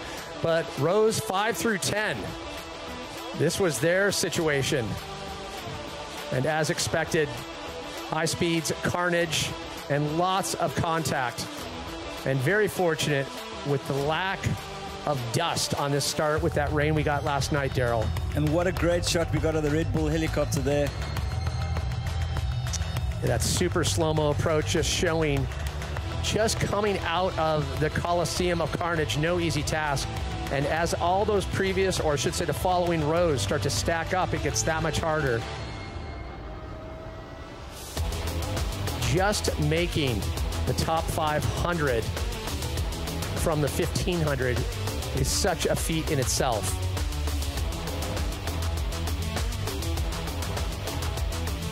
And these 500, they're going to see how far they can get through the course. A lot of them know already they're not going to make it. You know, normally you have 10 or 20 finishes here at the Erzberg. It's such a story of privateers as well. Yeah, everyone's racing their own race. And with each year, you come back and want to do that much better. They come here for the festival of madness on this mountain. Well, Udo's Playground has been a little bit of a decider so far. We saw some pile up with some of our top contenders. Graham Jarvis was entering the conversation. And this is where Graham just shines. Just a technical titan when it comes to navigating boulders. Incredible trials background. But I would say Graham Jarvis, psychologically, he's savage. So Graham Jarvis just getting out behind Michael Wagner on Udo's Playground. That's the same place where Tristan Hart got stuck. So there's got to be some it's that last ugly hole there. Yeah, that last big step. And guesstimating Jarvis about 25 minutes behind our leaders. Lettenbichler and Bolt, still a very, very tight battle, still in the midst of Carl's dinner. 25 minutes is a far cry to try and catch these guys unless there's something horrific at the end. There would have to be a falter, but we've seen everything from mechanical to fatigue. So many things can set in. But the pace of the young guns now is absolutely incredible to see what they're doing here through Carl's dinner. If you go and walk this, Pat, you can't imagine a motorbike can ride through there. Waist deep holes. a vortex of just pain and struggle, pure agony. And the bikes have evolved so much. I mean, there's so much low-down power now. The suspension is amazing. And they've got to get that balance right between the torque. And, you know, these are the 2 strokes. These are 300s. And the power transitioning to the back wheel, you know, you've got to have the right rubber on. The mousse has to be, which is a solid tube, has to be the right softness. And the tire actually folds around these rocks and maximizes your traction. And they always talk about keeping that momentum and not letting that front tire get caught in a hole, but easier said than done. You also don't want to move too fast. This is all about being quick. You see how that little pivot, Billy just pivoted the bike quickly. So the back tire is getting the traction, and it's all about your throttle and your clutch control and balance.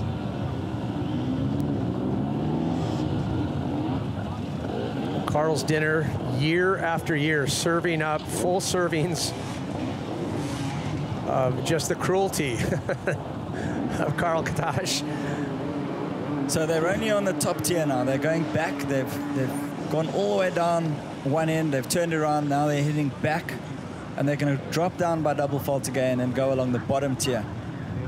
So they're not even halfway through Carl's Dinner yet. And there you can see how big those gaps are, those holes. Oh, and Manny's down. This is how easy it is to hurt yourself. You saw how his foot got stuck in between the 2 rocks, then his body twisted. You can blow a knee out. Well, time and energy, just with that, has such a draining effect.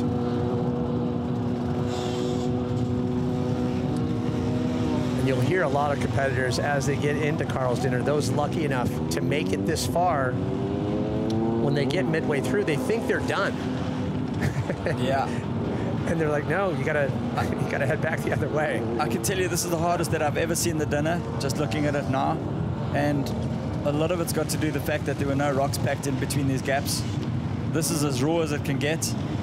And it looks absolutely the most difficult I've ever seen it. And I think the riders will tell the same story when they get back at the end of the day. This is going to suck every little bit of energy out these riders.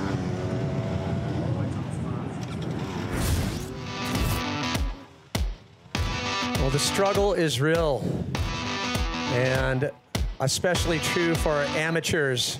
Centrum Amberg, as always, challenging all the privateers, weekend warriors, doing their best to make it as far through this massive course.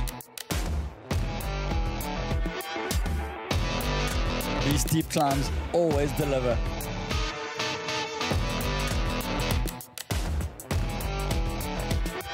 So close, so far for so many. And the faces tell the story. Just how difficult, but how tempting. One is willing to deal with the pain of Erzberg. Well, the bike shops are going to do okay next week. I think they're going to be all lining up to go get new spare parts and plastics and everything else. But I mean, this is a place where the guys wait a whole year. They want to come and do Erzberg just to see how far they can get through this course. And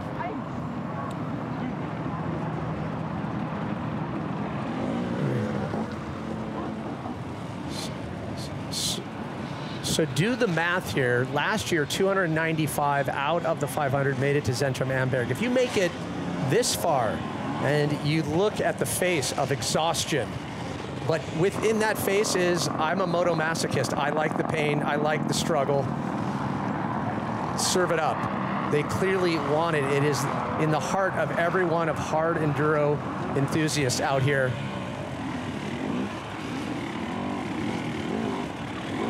They don't want it easy, and by no stretch is it.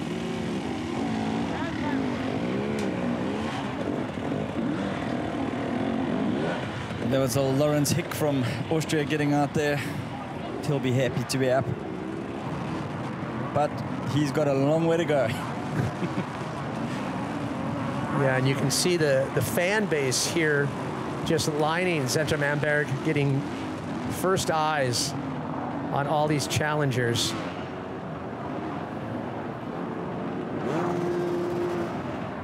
And it looks like Tristan moving into third. Walker now outside the top 3 with Wade Young in 5th. Getting some updates from the lead of the pack as we keep eyes on Zentrum Amberg, the rest of the amateur field. Mechanicals, fatigue, everything else setting in, you name it. No pit crews for most. That's Thomas Hecker from Austria.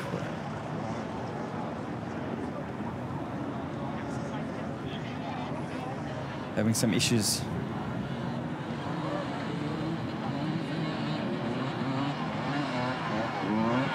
And the faces of these amateurs really tell the story. So back in the day, you used to be able to get a rope up. Remember, they were throwing straps down and pulling the bikes up. So now that's all changed. Have they said anything? Have to get up under your own steam. There's Tristan Hart now. His body language looks like he's tired. But Tristan Hart able, we saw Walker was in that 3rd place position, so a little bit of a shift there. We'll have to get eyes on Johnny Walker, see where he's sitting, how close, if he's in eye shot of Hart.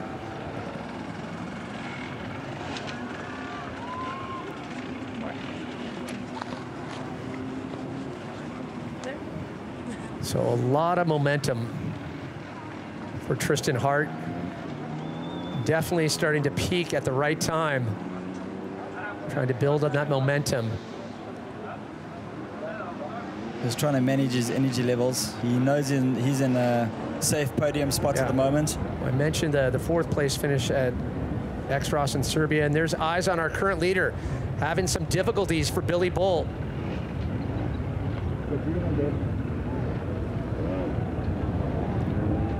I've honestly never seen Carl's dinner this difficult before. And if it's taking these guys this long to get through, then it's just proof of how brutal it is. This is honestly like a world trial section. Carl's dinner, it's a buffet of brutality. Well, it served up a good dose this year. But 1 hour 31 into this race, 3 hours last year. It'd be interesting, too, to see the difference in pace as we look at Manny and Billy work their way through the last section of Carl's dinner, but how the rest of the field, if they're going to leave any chance for those sitting outside the top 4, and another mishap for Bolt. Billy's not going to be happy with that. And, you know, it's so easy to break a lever here, a clutch lever or a brake lever. It can ruin your race. The guys have just really got to conserve the bikes. To try to get through without breaking them. As you start to zoom in, you see the size of the gaps. Wade Young on the right-hand side, he's got to go all the way to the end and turn around when Tristan's already on his way back. So there we can see it's kind of like the gaps in time. And one.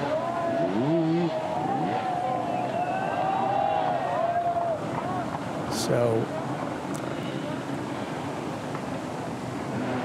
some gaps definitely workable at this point. And eyes back up on Wade Young.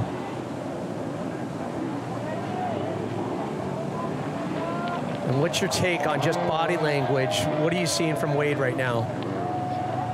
No, I think he's looking pretty good. I know how strong Wade is. He's an absolute animal. He's been training so hard. I think he's one of the fittest guys in the paddock. But he's just seen there, you know, how far away he is from the rest of the guys, and he knows. Yeah, what does that do to your psyche when you basically put eyes and you do the math on how far back you are? Well, it basically tells you how hard you've got to push if you want to make it to the front, and he knows he's got a long way to go. So if I was Wade, I would actually rather look behind me and manage the position behind me rather than what's in front of me. Well, Wade Young, the youngest ever winner of Roof of Africa, a race that you've had success at. Another brutal race, but he was 16 years old. Yeah, he's been the youngest ever winner of the Roof of Africa.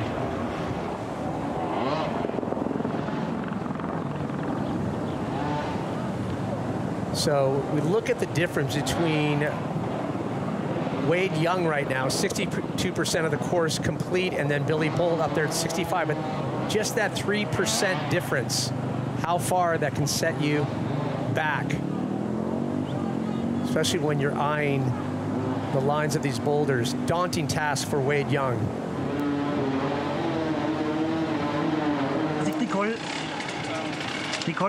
Tristan Hart not stopping for a second. Been relentless on his pace.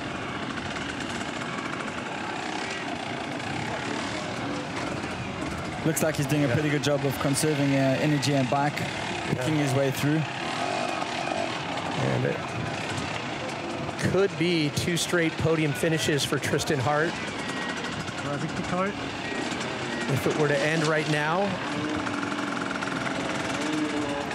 But so far having a solid season on the FIM Hard Enduro World Championship. Well on track for his second podium here at Erzberg.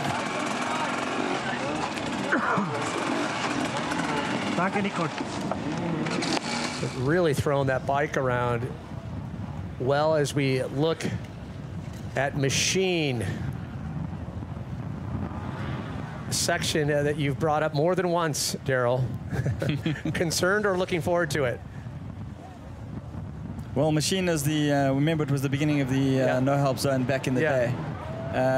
Marcel Hirsch is on Machine. Yeah.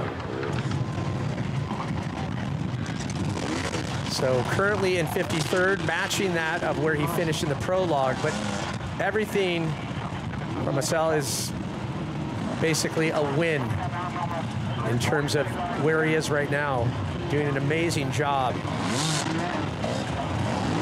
Yeah, lots of Austrian fans out there rooting for him. I think he's just going to try and see how far he can get around this course. He knows he's not going to finish it. So, yeah.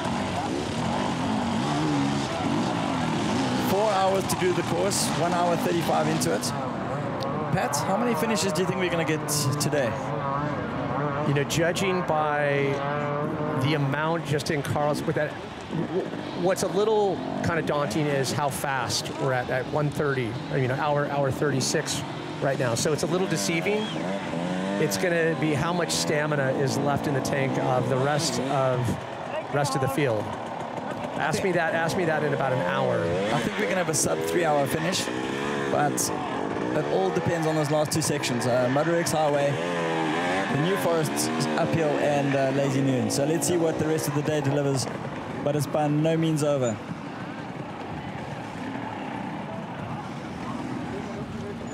So the riders are allowed to help each other. But you brought up the grappling hooks and the days, days of the past. Yeah, little different story. And also no chase bikes. So a mechanic, for example, can't put a backpack on like they used to and chase after the rider. That's all forbidden now. And the line pointing, you know, that's been a big thing in the past, and that's not allowed. Well, we were talking about the height of Cody Webb. He's got that long reach. Definitely, probably an asset. You know, Hirscher 5'6", so a little bit more challenging, especially when you get into those holes. Yeah. When you're climbing up those tall climbs and it's rocky like that, then the legs have definitely got a huge advantage. So a good look at our zone here. Carl's Dinner with the leading group, chasing group of Hart, Walker, Young. So a tight battle for that 3rd place between Walker, Hart, and Young, as we got eyes on Billy Bolt, current leader, as our own Paul Bolton, our intrepid Paul Bolton in the field. We jump on the Bolt cam. Oh, that was a lovely hop across there. You can't... Billy's bike's looking nice, tyres looking good, things on the bike, no damages that I can see right now. But we can see way down there, Manny Lettenbecker is coming across, Carl's Diner number 3. And Billy is literally 100 metres to the finish of Carl's Dinner. Wow, that's insane. Yeah, you can't stop Bolt's excitement, but great reporting, Bolts. Great perspective there, and it really puts it into perspective when you look at the distance. And 40 yards, 50 yards doesn't sound like a lot, but when you're dealing with terrain like this, it can be a lifetime.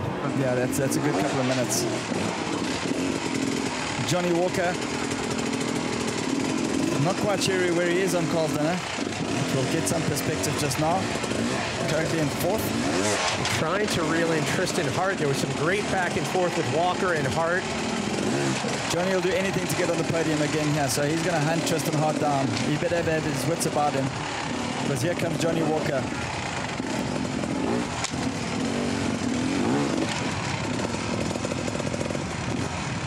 And really being deliberate, taking his time, really no other choice. But this section takes so much out of the bike, out of the rider.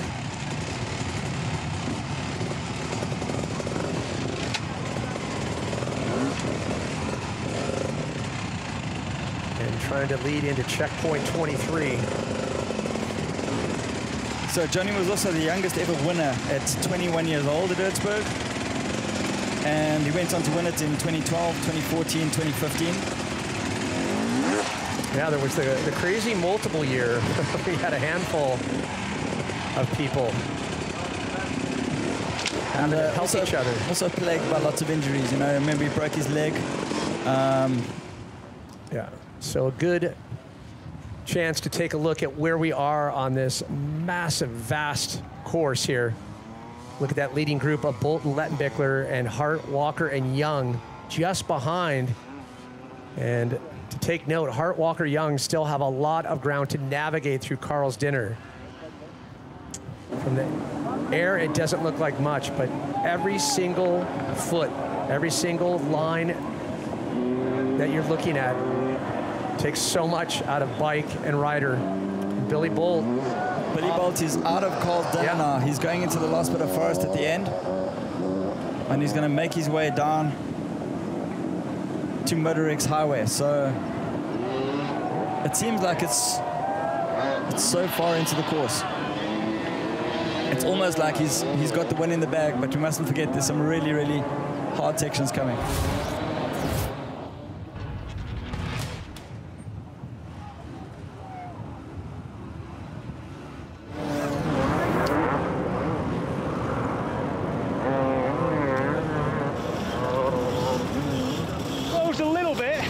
It's so difficult to tell out here because the gaps look big or small, but you can't tell because it's so difficult to get through.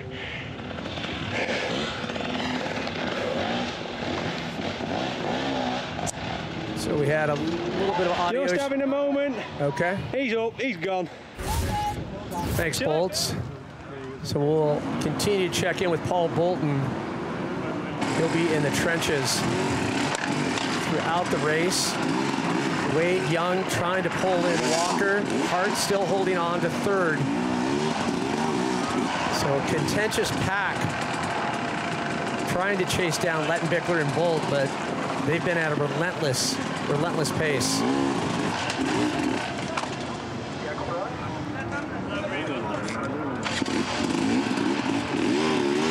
So in 2013, Wade was the youngest finish of the Erzberg until Manny beat the record a year later.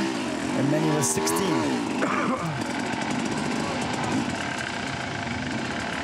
And then Wade's best finish here at the Erzberg is fourth. He's got 2 fourths, a fifth, a sixth, and a seventh. And of what you know of Wade, where's he at mentally right now? Hunger factor, drive, is it all there? I think in an all-time high. Yeah. I think he's riding incredibly well, and he's super fit. He's had a couple of issues in the last year. But yeah, he looked super excited about Erzberg, the lead up to it and everything else. Super well prepared, but you throw this terrain at anybody and he's doing a great job. He's still lying fourth. And a quick look back on course with some of the AMs, Privateers, Weekend Warriors. Trying to tackle Machine. 11th checkpoint of 27.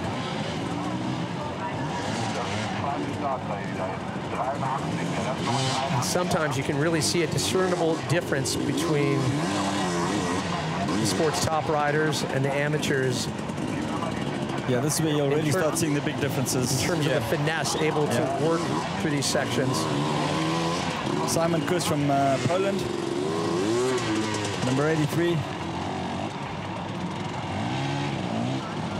I mean, don't take anything away from these riders. To get this far already, you know, all the forest sections and everything that they've done, most riders won't get here. I mean, they've done exceptionally well to get this far.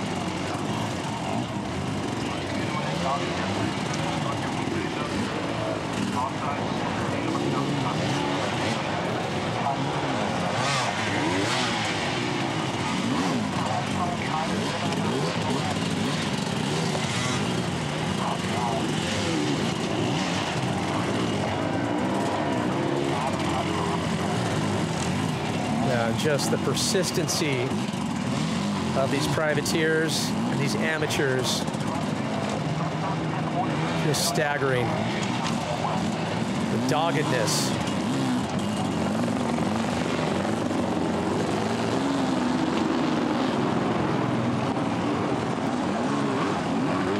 So one by one, trying to work their way through machine. 1 hour 45 on the clock so far. As we take a look from above, and the rest of the pack as we go into that next section. Just a handful of challenges for our leaders.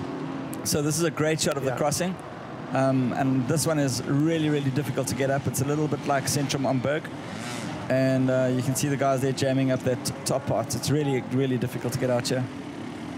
If you remember a couple of years ago, Billy got it wrong on his first time up in the main race and he had to go back down.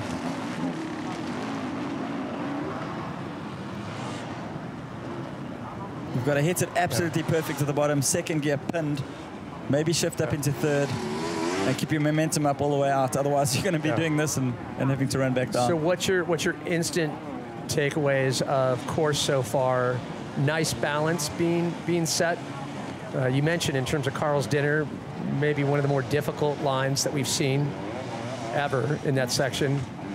Yeah, I think it's difficult to cater for the riders at the moment, you know, to get that balance right. I think it's a good move that they haven't seen the track. It's fair for everybody, but it's super hard for them to gauge the level. How hard do they make it? And we're always scared that they make it too difficult and they make it impossible for the riders. Then it takes all the fun and excitement out of it again. So, I mean, I would hate to be a race organizer at the moment and try and set the level that they need for a world championship. And what about this? You see, you know, two friends, two amps helping out one another. Maybe talk about the passion, the dedication needed to ride, you know, at the amateur level. Well, not really just at amateur level. I mean, if you get to a hard enduro race, we've seen it before where the guys all help each other get through a section. The camaraderie in that is what draws us together as off-road and dirt bikers across all the different disciplines. Good people, great friendships are formed here, and that's really what it's all about. And when you're on the track, everybody wants to beat each other, so there's a great level of competition again where you put your friendship aside. Well, we talk about the equalizer, Carl's Dinner. It's great visual here when you can see two riders, two different lines. There's Graham Jarvis coming into our screen now, and we just saw Johnny Walker coming back on the left-hand side at the bottom of our screen. And I think that's Alzawi. That's Alzawi riding with Graham Jarvis at the moment. Yeah, and if Alzawi's smart, he'll just stay on Jarvis's line. Yeah, I'm super impressed by Alzawi at the moment, managing to stay with Graham here. And there's Alfredo Gomez just behind Alzawi. And Cody Webb is in the middle of our screen at the top, and Theodore Kubachev is just ahead of Cody. So this is a duel. So 6, 7, 8, 9, and 10 nestled in Carl's Dinner right now. And able to take advantage on who's in front of you, trying to avoid those holes. That's Theodore in the frame right now. Theodore showing incredible strength just outside of the top 5 for the moment. He's been doing a lot of races all over the world. In 2022, he won the Uncle Hard Enduro in Indonesia. He won the Panorama Hard Enduro in Romania.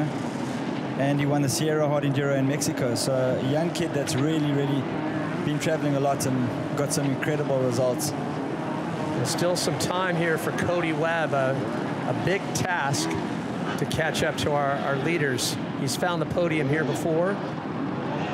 And he hasn't been at Erzberg for a couple of years, and he had that knee surgery last year. He was 10 months off. He's a dad. He's been racing for 27 years. And he was third in the 2023 World Super Enduro Championship. So Cody's been doing a lot of that. The silent assassin, Graham Jarvis, so badly wants to find the podium again at Erzberg at 48 years old. Twice the age of our leaders.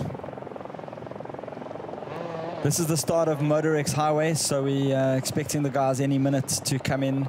Billy Bolt will be here first. And this is where you've gone on record saying, I'm not sure what type of a gauntlet is going to be delivered here by the course setters. Yeah, there I can already see quite a lot of bunting over there, and there's Billy. He's already in MotorX Highway.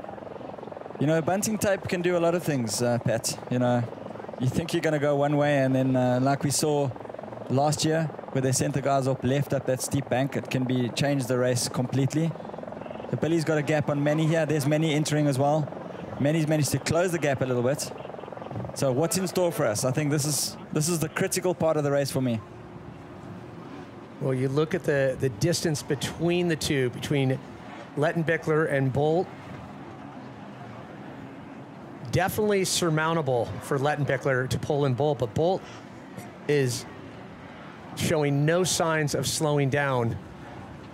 He knows, with the likes of Manny on his tail, one falter could spell the difference between the top spot.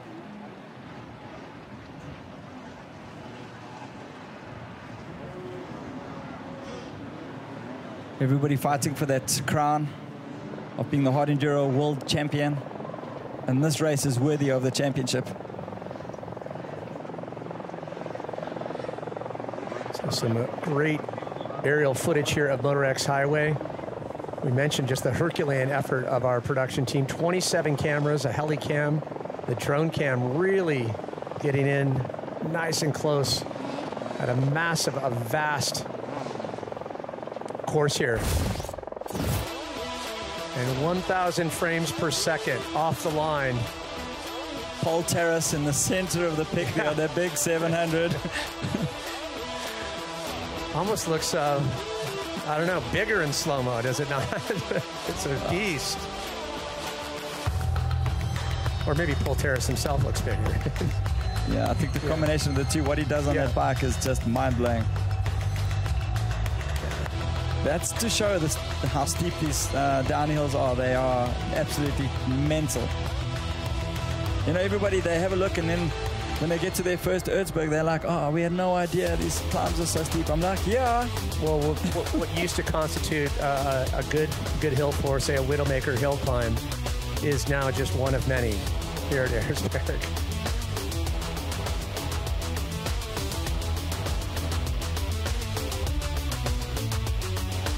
A sport like no other. Hard Enduro delivers every time on point.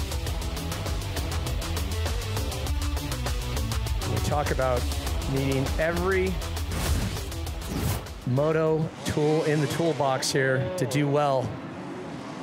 As we jump over to MotorX Highway, Bolt and Lettenbichler still battling it out, getting closer to the checkpoint. Billy Bolt towards the top, and right here, both riders now meeting each other. Lettenbichler right on the wheels of Billy Bolt. Now Bolt heads up,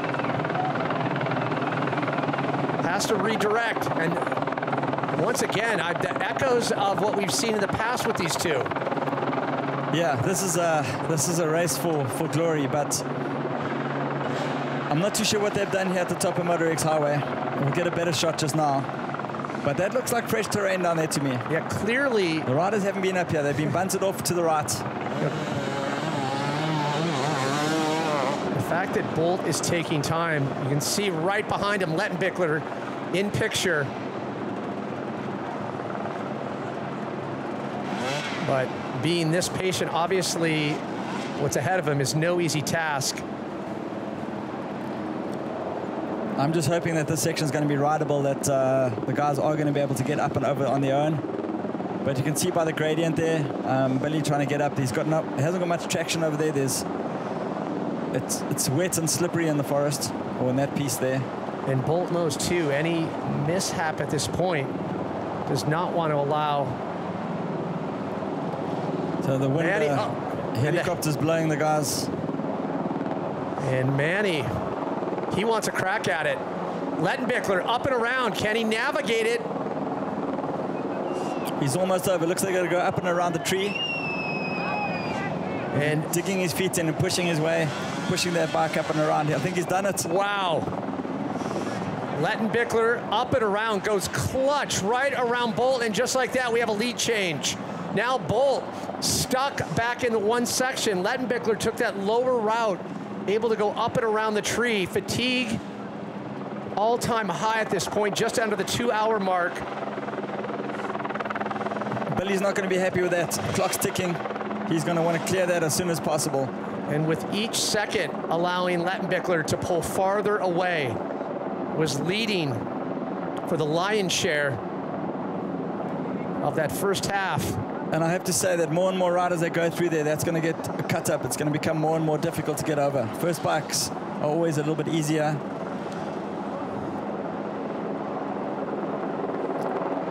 You know, it's, you know, you always speculate, you know, what is Billy best at?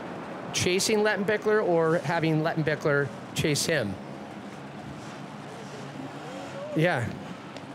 I just want to point out, hour and 17 minutes, Billy Bolt was leading that back and forth that they had.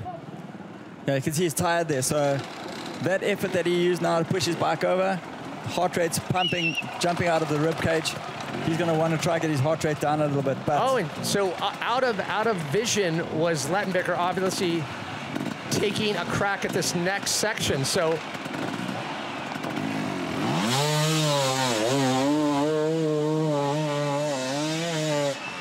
wow. Insane.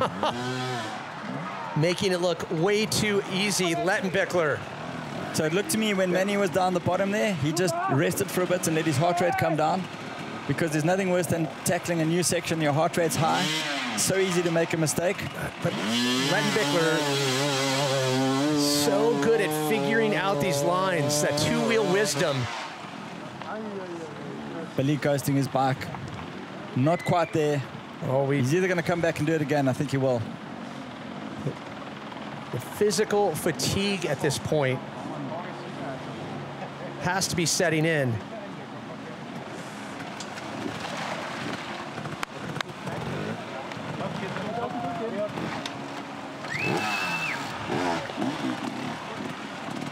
Bolt known for his fortitude.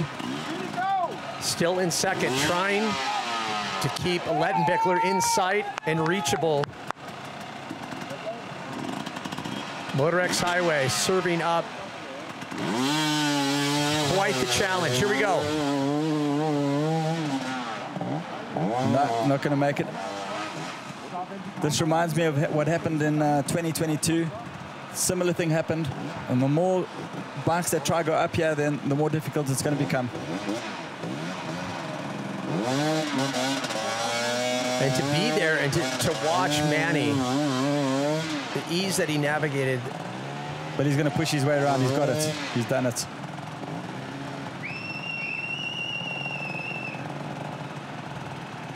Here a handful of fans. Well, if Billy's struggling like that, Manny made it look easy.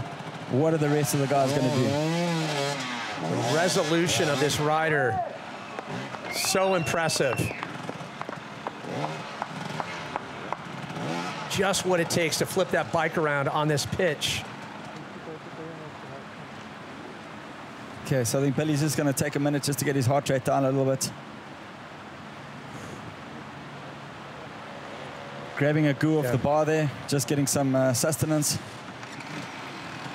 Yeah, where would you say his mindset? I mean, having that lead for as long as he did, what does he have to do right now mentally? I think the most important thing is to get his heart rate down a little bit and just keep his composure.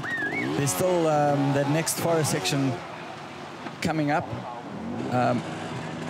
We said it would be a lot more difficult if it rained, and it has rained, so I don't know. There's Michael Wagner now on the screen. Switching back to Carl's dinner. Yeah, Wagner still inside the top 10. Austria's great hope in hard enduro, Michael Wagner, has found the finish.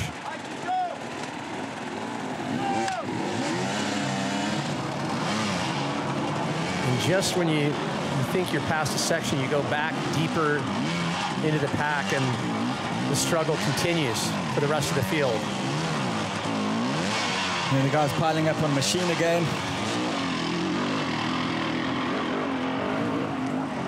And for Lettenbichler and Bolt, machine is a distant memory. Lucas Benelli on our left.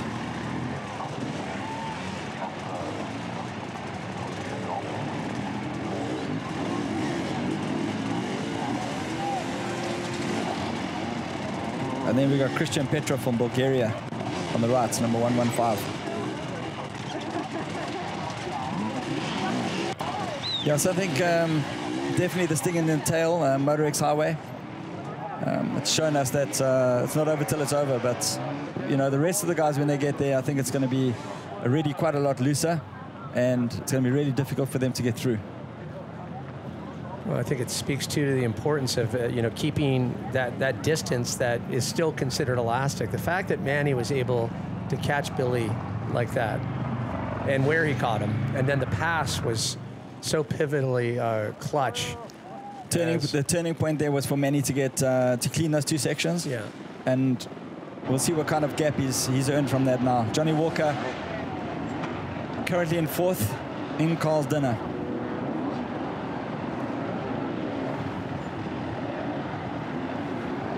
What do you make of Johnny coming back to Erzberg and doing so well? And I mean, you know, having him in the booth last time was was such a treat, but clearly this is where we like to see him. He, you know, talking to him this week, he, you know, was, I think, intentionally slightly dismissive, and you know, he's saying, you know, yeah, not 100%, but I even think, you know, physically, if you're coming off that injury, you know, the injury reserve list, he's proven he has all the wherewithal and all the mettle to do well here. He's, you know, I don't, if you're Johnny Walker at 85%, no matter, but.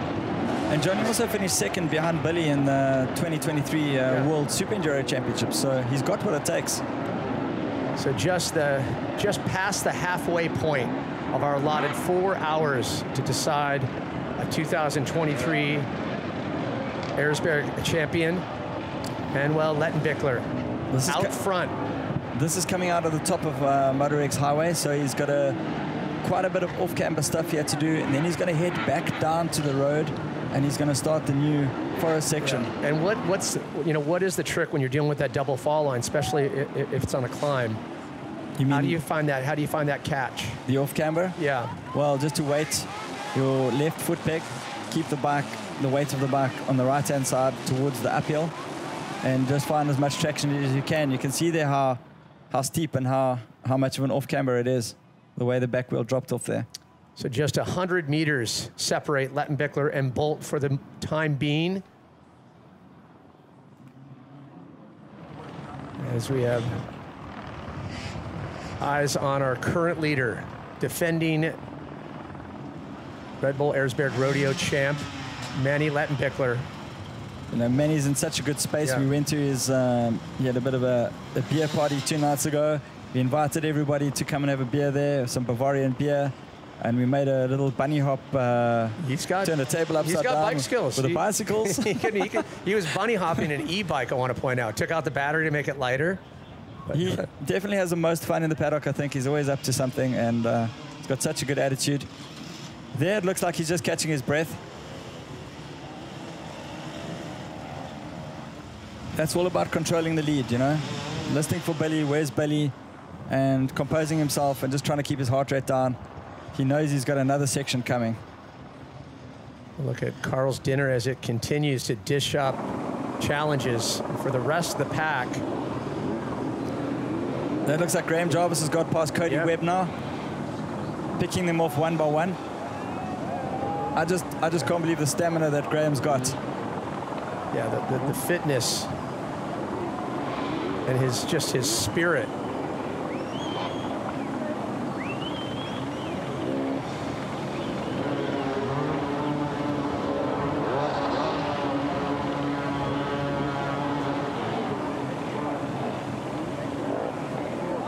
So Graham looks like he's 8th overall at the moment.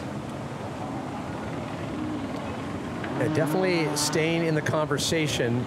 Still a lot of course to go. We mentioned just past the halfway mark of our allotted 4 hours. But passing Cody Webb, so Graham's possibly in 6th or 7th at the moment. I've just got to see where Theodore is. But if he's managed to get past Theodore Kabakchev and Cody Webb, then he's maybe in 6th place.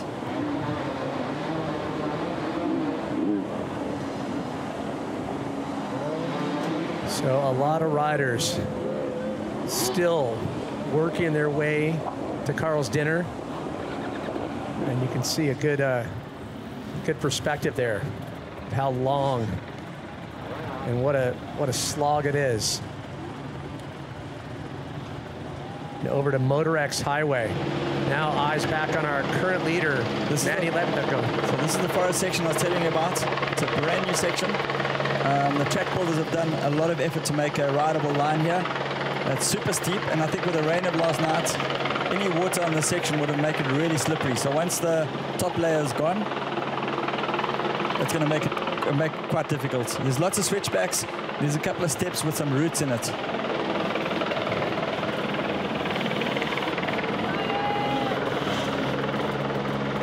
Wow, and Lettenbichler putting on a veritable clinic right now. Looking awfully comfortable. What would you make, just based on body language alone, where's Manny at right now? I think he's in complete control. Of course, he's tired. Looking down at the ground over there, there's not much water that's got into that, so I think it's perfect conditions to get up this climb. I don't think it's going to be too difficult for them. You've got traction, and I do think it's rideable.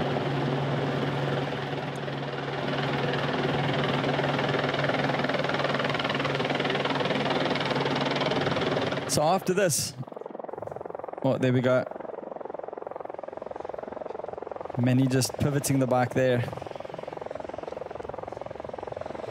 And so many bike skills come into play. Just we talk about that, just pivoting and able to turn a bike around on such a steep pitch. That in itself is a skill set that so few possess, to do it with ease and not tapping into too much of your energy reserve. Yeah, absolutely no wheel spin, and just pushing the bike forward, making sure the back can get every little bit of traction that it can, making sure the front wheel doesn't slip down. He was on a serious off camber there when he was pivoting the bike around, just to find whatever traction he can to get out. Yeah. This is Killing Leap. He's going to go down. How far are they in the course, Pat? Well, think about this. You're only 3/4 of a way through, so still about 25% of the course for our current leaders. By no stretch is it over. Still lots of course to battle through. And 5th place, South African Wade Young. And there we go. There's confirmation of our 6th place for Graham Jarvis. So that's how he's managed to come through. We saw him in front of Cody Webb just now, and he's got his eyes set on Wade Young. Alfredo Gomez on the Reju. Also very confident before the race. I had a long chat to him. He's looking after some juniors. He's got his own team, the Alfredo Gomez racing team, and helping the youngsters, you know, building them up. They ride a lot with them. They've done a lot of preparation before Erzberg, lots of riding. What was the big, I guess, tipping of the scales? What allowed Manny and Billy to set that pace and get out like the way they did? I think it's just the talent level, Pat, is just like insane. It's at another level. We've never seen it like this before. Yeah, those the earlier sections, the ease and finesse that they moved through those was just jaw-dropping.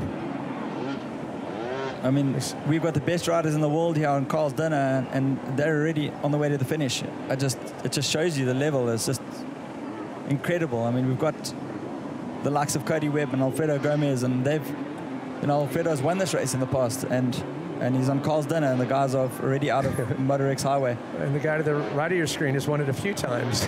Graham, 5 wins under his belt, almost 7 wins if you take his disqualifications into he wants, he gets, there's a couple of reroutes, but he also wants to eclipse Tadej Blazusiak's, 5-time record. Just to even be a 1-time winner, but just to kind of breathe that in, 5-time winner of Erzberg. I must be honest, I didn't expect Graham to make his way through the field as quickly as he did in Carl's dinner. That's exactly what Graham wants you to do. The silent assassin. He wants you to rule him out. That way he just quietly comes from behind. All right, so there's Manny on his way down. He's going to be heading to George Avenue now, which is a very steep climb, and after that he's going to have Dynamite, and then he's going to go to Lazy Noon.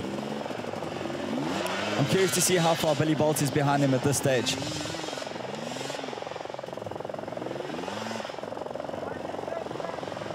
So with that, there's going into the old Grunnehula now. It's a very, very short climb going up. It looks like there might be Paul Bolton behind him. Am I right? Yeah, so Bolt's so that's hot on the tail, getting the footage there. Grunnehula is nothing to worry about anymore. It's just a quick up and down. And then he's going to do the long climb up. He's going to head to George Avenue. No surprises left for Manny Lettenbichler. The only challenge possibly at Lazy Noon. I think that might be difficult. I don't know what they've done there with the bunting. We'll see it the minute it comes into the frame. And Dynamite is also quite a difficult section. Yeah, so just due to the distance, we're not getting footage from Bolts right now, but be sure to tune in. A few days from now, we'll have a full highlight recap of this year's Red Bull Erzbergrodeo, and be able to show you all that POV that Bolts is so good at capturing the energy and the electricity on course. There's the Getson rodeo crew. Absolute champs. Oh. They're the organizers of the Getson Rodeo, and they've even made their own beer. Very, very spirited. And we should remind everyone, the 2023 season will culminate at the Getson Rodeo this fall in Germany. Tristan Hartner coming up to the top of MotorX Highway.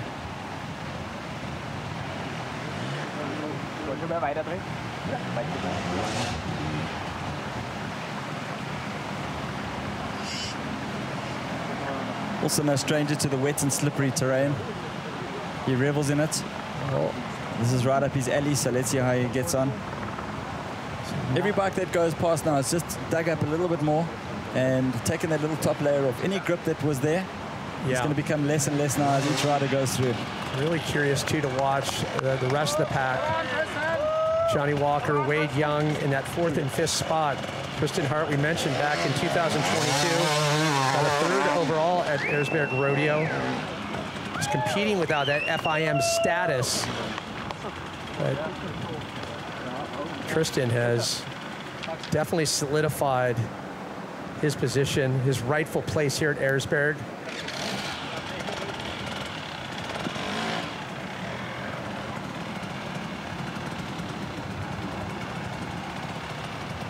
Exactly where we saw both Manny and Billy really take their time and try to figure out that line. Manny taking a little bit that left side approach. And it gives you a good idea. Look how far out we see Lettenbichler. All right, so there, right at the bottom of the screen, that's George Avenue that I was telling you about. Lettenbichler, 81% finished with this course so far. Now at the 2-hour, 13-minute mark. We'll definitely see a finish time under the 3-hour mark. I think it was 3 hours and 5 minutes last year. And the way they've carved this track up is going to knock off probably a good a good half an hour off that. Well, you have to think Karl Katosh is at this point thinking, wait a second, these guys are getting a little too good. What can I possibly throw into the mix to slow these guys down? I think the mix at the moment, what's happened today, I think is really a good level. Well, it's allowed to kind of it's allowing them to showcase. You have the likes of Billy and Manny leading that. Tristan right in the conversation as well, which is great to see. And then the best of the best, so close, hot on the heels. And there's Billy going into that's the same for a section after Motor X Highway.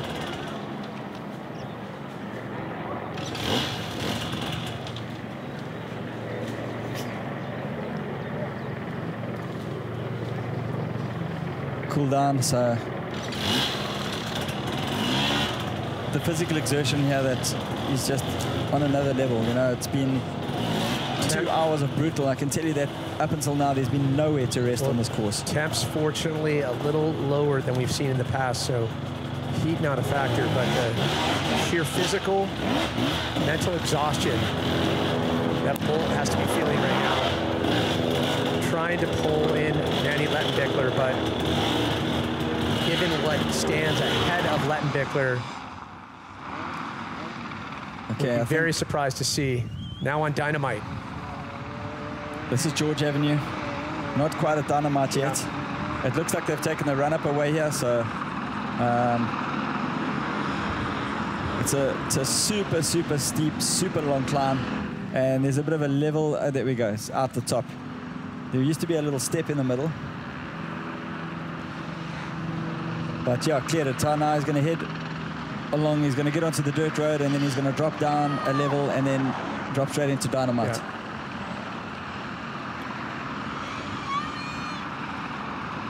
At this stage, it's pretty much in the bag.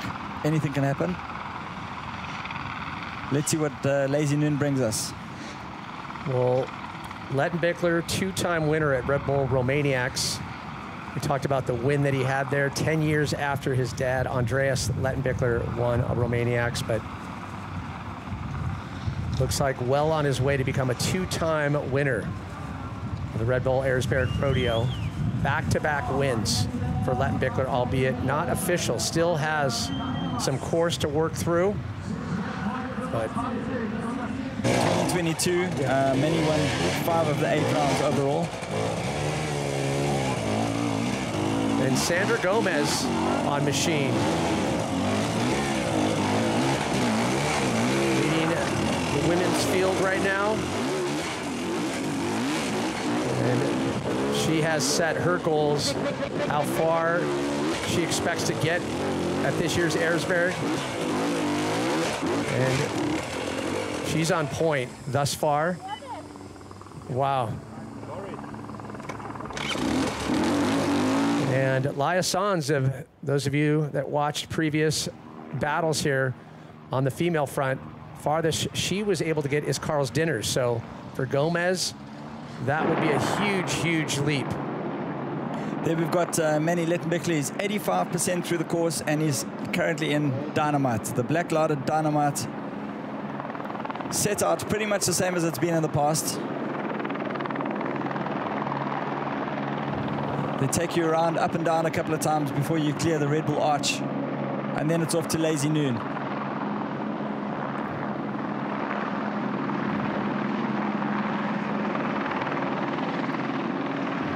Yeah.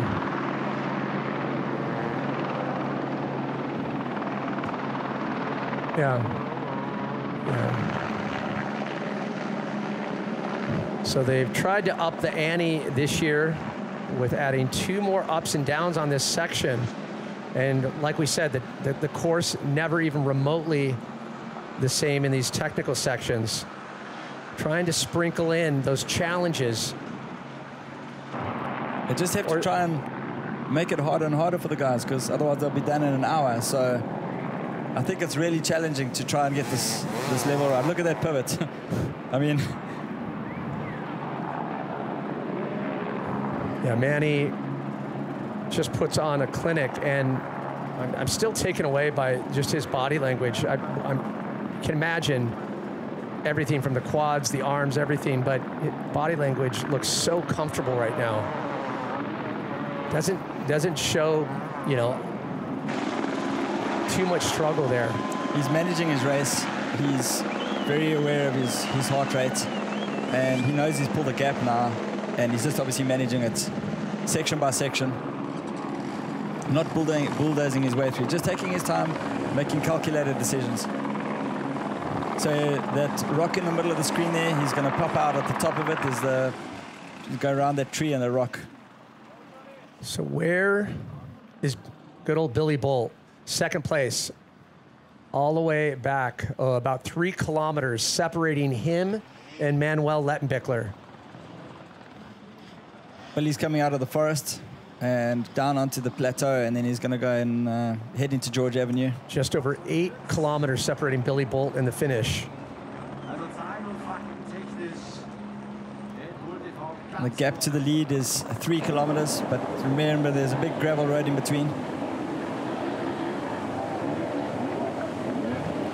Yeah, Billy's just hoping something, some type of roadblock. Can we please slow up Manny at this point? 2 Stunden und 20 Minuten. And event creator Carl anxiously awaits. First rider across the finish line. And I think even Carl has to be surprised with the pace that we're seeing and the challenge that he's put up and the performance that we're witnessing with our leaders.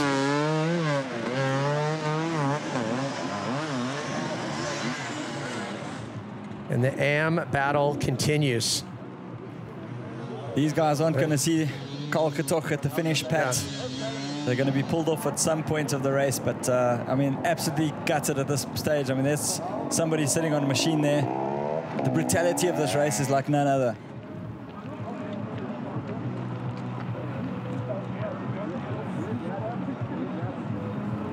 Yeah. And you look at what drives these amateurs. Well, it drives those at the top of the sport as well. No prize money, but we've seen success at Erzberg basically dictate the future of one's career in the sport. Do well at Erzberg, and your ticket is... Your contract signed. It's punched. Absolutely. Yeah. So the media coverage and the exposure, and definitely a test to see the ability of the rider. There's no better playground than this. Mario Roman coming to the screen. Yeah. We've been looking for him. It looks like he's had a tough day out there.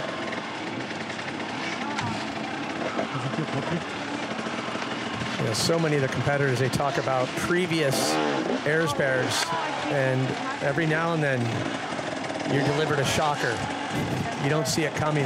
There's a randomness. We talked about the variables, whether it be visibility, mechanical, terrain.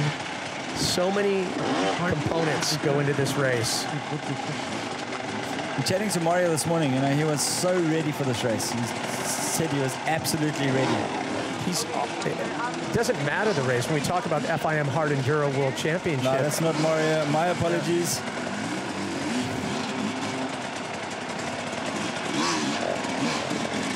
That's Dan Peace from Great Britain. The problem is the gear all looks the same. All the Sherco gear. The Sherco kit from afar.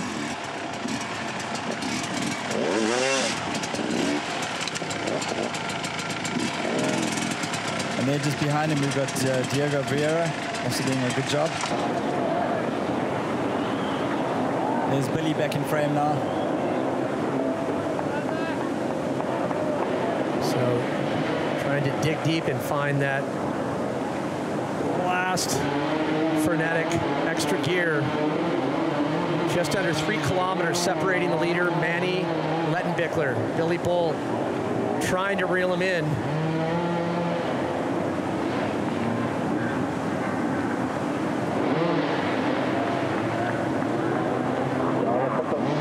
He's either heading to George Avenue or he's been past it already. I think he's still heading to George Avenue.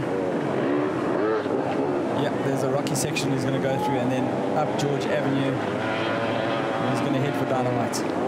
Such an interesting match between Bolt and Lettenbichler.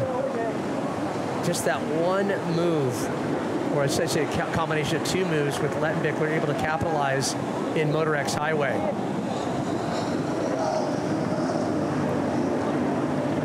We talked about Bolt leading for about an hour, 17 minutes. Right on the edge.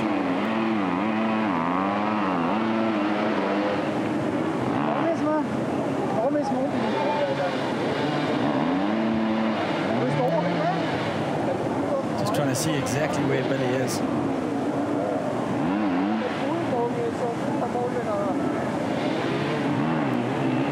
There you go. There we go. That's up George Avenue. So he's not going to make it. He's going to have to turn around and have another go. So they've taken the run up away. It used to be a nice run up, and there's absolutely nothing there for the guys. Yeah, and explain this. When you don't have the run up, and then look at what he's sitting on, what limited space, not ideal. Yeah, so he's going to have to start off in second gear and absolutely wind it up, and just he needs every little bit of momentum that he can get. That's brutal. With no run up like that, we normally start right on the road at the bottom there on the right and get up to second and third gear.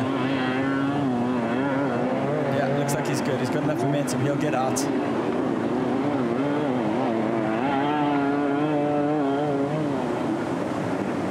Okay, that's the little step that I was talking about earlier. There's that. Normally from the road, you don't have enough speed to go clear the whole thing, but you'd have to be in like third gear. So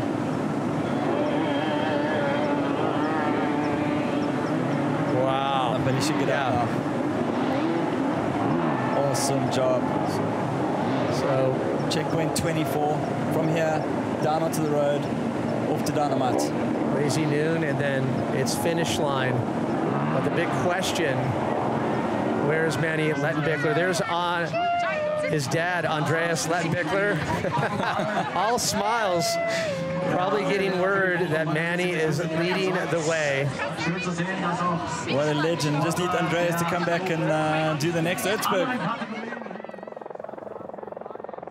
So now eyes. This is Lazy Noon. This is Manny tackling it. Current leader, Lettenbichler. Yeah, he's made short work of that. He knows what he has to do now is he's going to go down a couple of levels into the finish area. You can almost see the claim, the arm, getting the goggles on. Checkpoint 26, Lazy Noon. The next check is the finish. He's going to make his way down into the arena. And unless anything goes wrong, he's going to be our 2023 Erzberg King.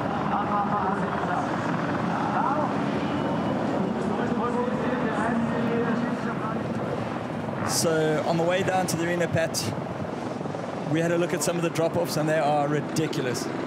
Like almost vertical ledges that they've got to go down. And old Bolt's had a go at a couple of them, and he said, he really had to think 3 times before he went down some of them, like this. Wow. Yeah. For the likes of Manny, forcing the dismount. Now, you must know, if these guys get off their bikes, then you must know how steep it is.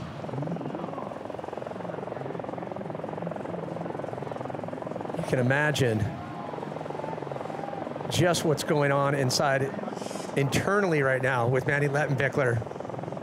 What a battle between him and Bolt. And right now, he doesn't know how far Billy is behind him, so he's just pushing like mad.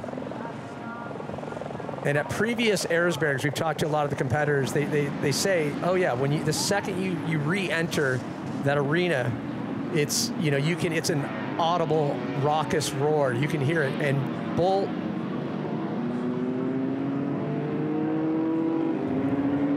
so 10-minute penalty.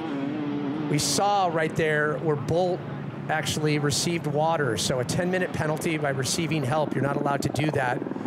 This just coming in. So, yeah, we confirm that. So bad news for Billy Bolt. The big focus, it's albeit unofficial, first place for Lettenbichler. But for Bolt, the big question is, how will Tristan Hart, where is he going to finish in that third place finish? If it's, if it's under that 10-minute mark, then second place would go to Tristan Hart. So does Billy have a 10-minute gap on Tristan? So Manny, taking a little Manny there. Looks like he hasn't done anything today. Is this the last stretch? Yeah, he knows he's got it. He's super amped.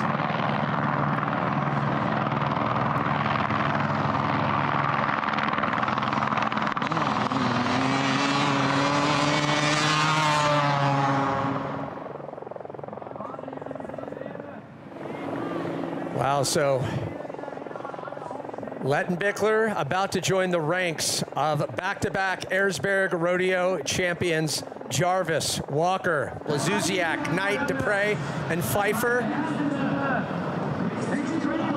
Just such determination, grit, fortitude, all the things needed. Relentless, staying on Billy Bolt. So that last section going into Motor X, able to capitalize, showing his ability to find a line where few can.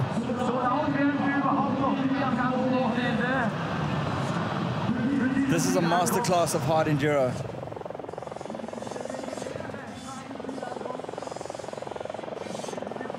And where the eyes connect with the crowd here when you realize it's almost all but official. You rounding the Coliseum, making your way into the finish. So if we're going off last year's FIM Hard Enduro World Championship, got the last 2 wins there, got the first stop of this season at Exros in Serbia. So is he a force to be reckoned with? Absolutely. 4 consecutive wins for Manny Lettenbichler. Well, he's our current world hard enduro champion, and he's definitely made his mark at the start of the 2023 season. A force to be reckoned with. He is absolutely the man to beat in 2023.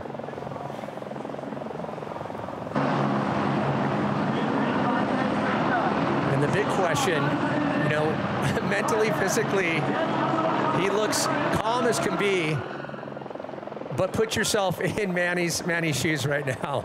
How big is a smile under that full face? This is like, I don't know, I can't explain it. To win this race is just indescribable.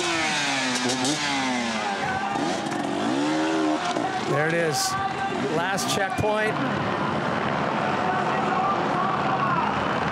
And a lap for good measure, and there it is. Carl Paddock with the flag.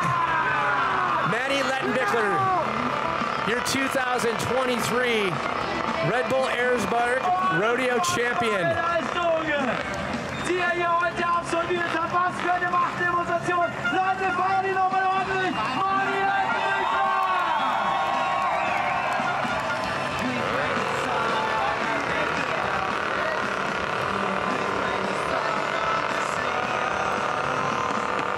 Das ganze Team ist da! There's Jeff and Andrea. His team, friends, family. Dad Andreas couldn't be any happier. And you watch the support. Such an incredible relationship between Andreas and Manny, father and son.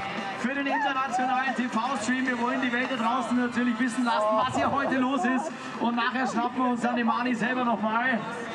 Ja, Billy Bolt sollte in etwa... What a race. He's worked so hard for it. He deserves to relish in the sun. Oh, jetzt lasst ihr mal den Helm abnehmen. Wenn der Helm unten ist, macht's doch mal Lärm jetzt für Manny Lettenbichler! And that's the smile we were waiting for Manny.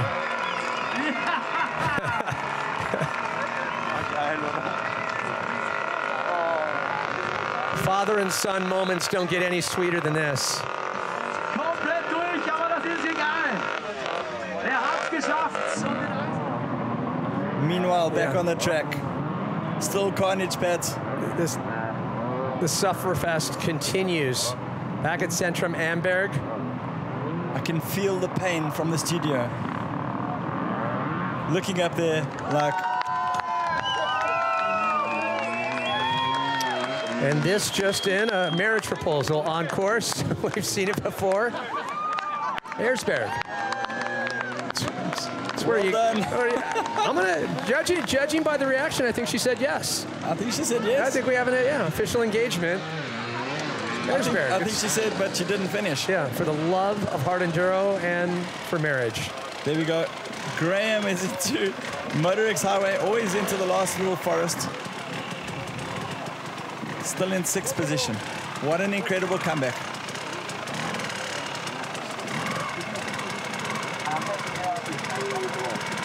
The big question is, where is Tristan Hart? And has Billy managed to pull 10 minutes on him? So that was that critical section that we saw Manny go around Billy on Motor X Highway. It's a pivotal move there. Well, Graham has made short work of that.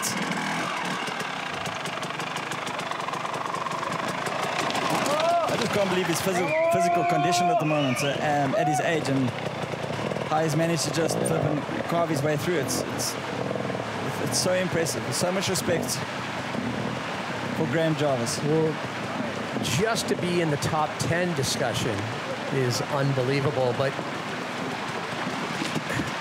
just Graham's ability to, like I said, just slowly but surely just work his way through a sea of riders coming from the 2nd row to find himself in 6th place.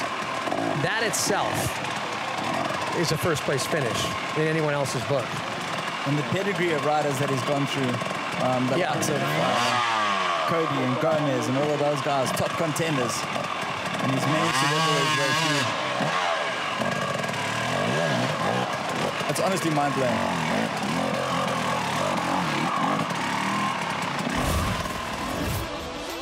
So,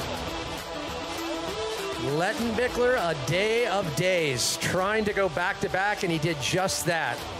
Tapping into a gear that we've seen from him often the past 2 years on a tear. Lettenbichler and Bolt neck and neck for the lion's share of the battle.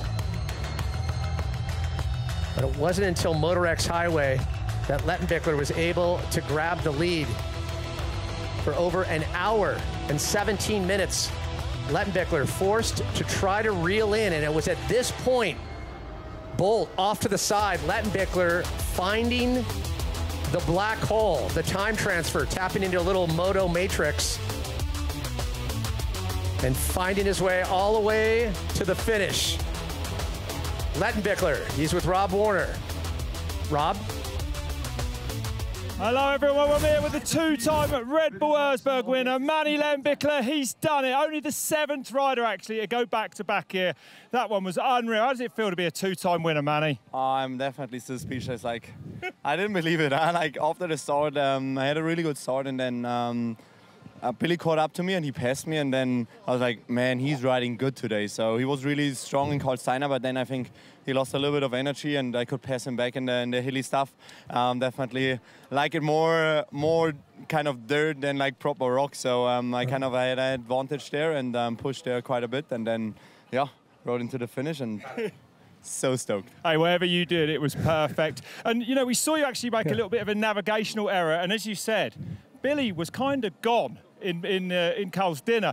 Did you feel the pressure? Did you feel the stress of watching him ride away, or did you think, keep going, hang in there, we can get this back? Oh, definitely. Like, I think I just keep on grinding. Like, at one moment I was like, I'm just let him go, and I'm just gonna ride my own race. And then I kind of caught up to him like at the end of Karlsteiner, at the bottom one, and I was like, yeah, okay, let's try to keep pushing. And I saw him at the Motor X Highway like after 5 minutes and passed him there. And it was you there last year under pressure. I was definitely under pressure there. So he was under pressure this time, and I think I'm so speechless that I still made like such a big gap at the end. Huh?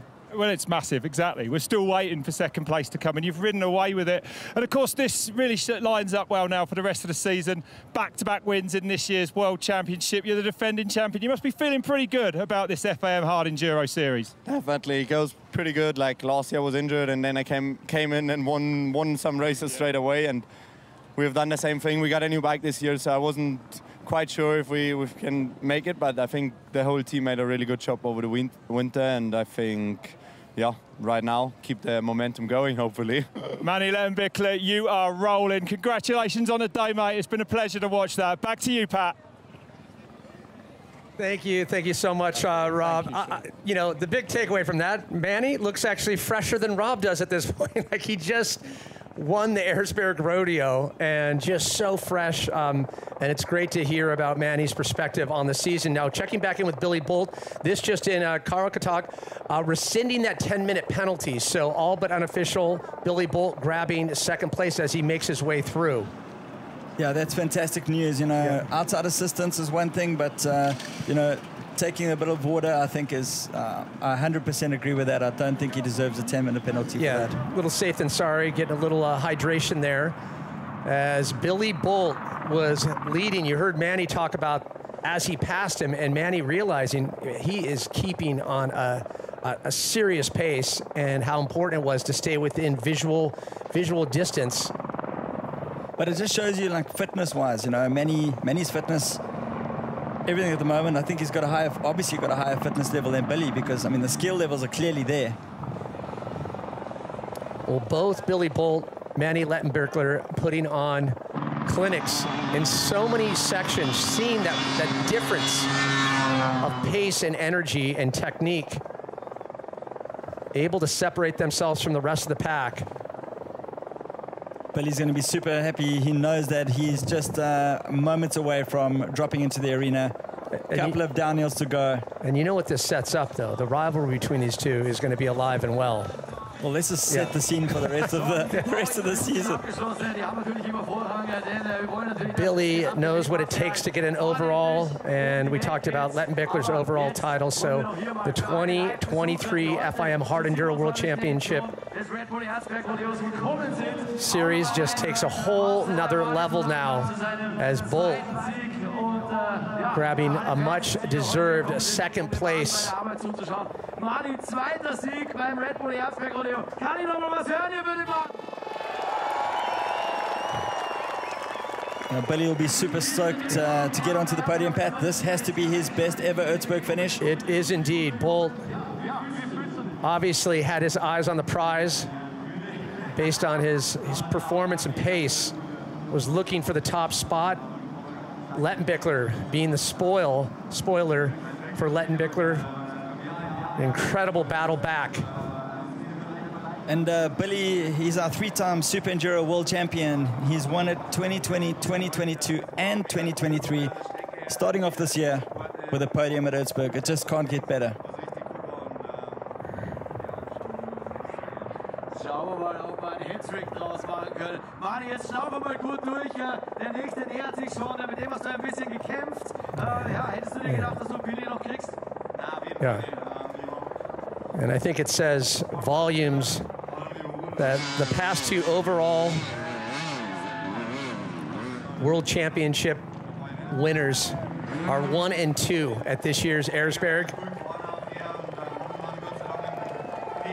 Such an incredible back and forth between Billy Bolt and Manuel Lettenbichler as Bolt makes his way into the final stretch here. Obviously wanted the top spot,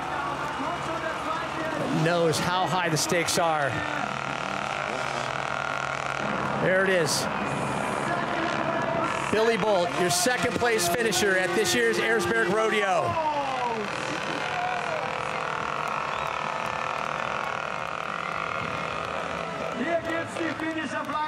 Man, and these guys are such good friends, and they've got so much respect for each other.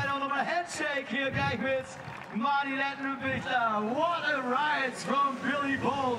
Ja, die zwei haben sich hier deutlich absetzen können. Billy clearly relieved to get to the finish line, but you know he was focused on getting that top spot.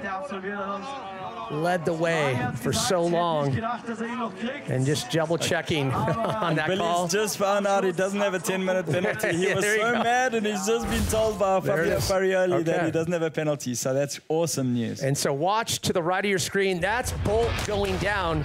That is how his day started. What does Bolt do? Shakes it off. puts it behind him, and then slowly but surely takes the lead. It was on this pass here that we saw some interesting battles for the top 3. Bolt had to climb his way through that pack of 4 or 5 riders, and then to pass Lettenbichler. And from this point on, it was 1 hour, 17 minutes that Bolt led the way. Even Lettenbichler said, I could tell he was informed. He was on a tear. He was moving. Bolt doing a great job working his way through Carl's dinner. But it wasn't until Motor-X Highway, and this was the potential call, getting a little water, overheating, but that call rescinded. So no 10-minute penalty for Bolt, and a chance to grab a much coveted 2nd place finish at Erzbergrodeo. He's with Rob Warner. Rob? Best ever finish at the Erzbergrodeo, 2nd place. I know you like to win these things, but I reckon you're pretty happy with that. Yeah, worst ever start to best ever. Fell off. I fell off. Definitely when I was walking up that first hill. That wasn't my intended plan. We saw it in the replay. And the next 10 minutes was a bit of a blur, to be honest. I just knew I needed to pass as many people as possible before the forest, because every person I didn't pass out of the forest was going to be twice as difficult to get past them. So it was a bit of a blur, that 10 minutes, and then got into, I think, 4th pretty early on, and then got up me and Manny together. And I bent my front disc when I crashed on the first thing, so I've been pumping my front brake all day. Well, that takes some energy, doesn't it? Yeah, well, I had a bit on pump, but I was kind of a bit all over the place, and I ended up denting my front pipe pretty badly, so I'm pretty down on power. That's why I tried to push on through Dyna as fast as possible. I thought this is my best chance to pull a gap on Manny, you know, before we head back into the woods. He's strong in the woods. Yeah. And Motor-X Highway, I took the extra switchback, he went straight, and I was pretty sure, like, with the way I was kind of nursing my bike to the finish line, I looked at my tyre and I thought, oh, this isn't going to last much longer. Your tyre's a lot worse than Manny's, I got to point out. Yeah, I've got a few more kilograms than Manny, I'm not going to lie. Bit harder on the right hand, I think. Yeah, and I've been haven't been out of first gear since Dyna, just because I can't pull anything because of the dent in my front pipe, so. Oh, no way. Fair bit of drama, all self-induced, but all things considered, I'm very, very, very happy to be here in 2nd. You led for 70 minutes or more of this race. In Carl's dinner, I thought, you've got it. Did you at any moment, did you relax? Did you think, yeah, I might have it today? Because, like you said, Motor-X Highway, one stop like that and it all changes. Yeah, you know, I did. I was feeling good, you know, I still felt fairly strong. I had one bit where I really had to push, exiting Motor-X Highway, to be honest, but Manny had kind of gone, and you know, like when you lose sight of somebody, they go out of sight, and then you start sliding, then you have to have another go. That really does, it's like a double whammy, a double blow, let's say. But yeah, once he'd passed us and went like that, I thought, you know, the way I'm struggling, I was really concerned about George Avenue because I knew it was such a long hill, and usually we're in 3rd gear, and I managed to get up it in 1st. No way. Well, we wondered why the time gap had opened up so much, you know. But this is your best finish at Erzberg, 1 step away from the top step. Today, it looked like it could have gone away. I mean, you must be feeling pretty happy, right? Yeah, no, I'm really, really happy. Like I say, we had a new bike this year. It's been a lot of hard work pre-season. I kind of started late because I focused only on Super Enduro. So it's been a big effort from the team to get to the point we're at now and to get where we are. But like I say, where we are, I'm super happy with. I'm feeling comfortable. Everything's kind of working how it should be, and I think... the pace is there, Billy, isn't it? The speed's there, mate. Romaniac's next. Is that a good one for you? Well, in the past, not, but this new me seems to do not so bad in the long and the hard enduro rallies and in the mountains. So I think it's going to be similar to 2021. I think me and Manny are going to be going at it just about every race to the finish. And I'd be bored without him. Yeah, exactly. It's just like a training ride. We train so much together, to be honest. He beats us more time than not in my training, but I kind of...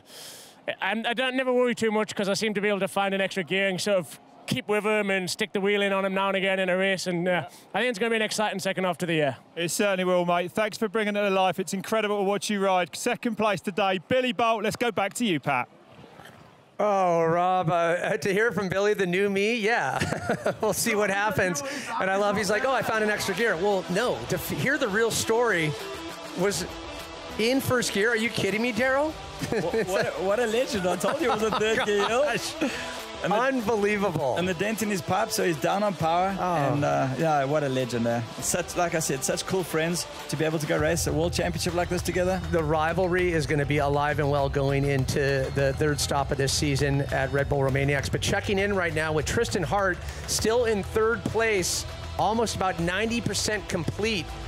So all but unofficial. If he can maintain on pace, he'll find his second time finding the third place finish, but a little different for this time, coming back twice as sweet for Tristan Hart.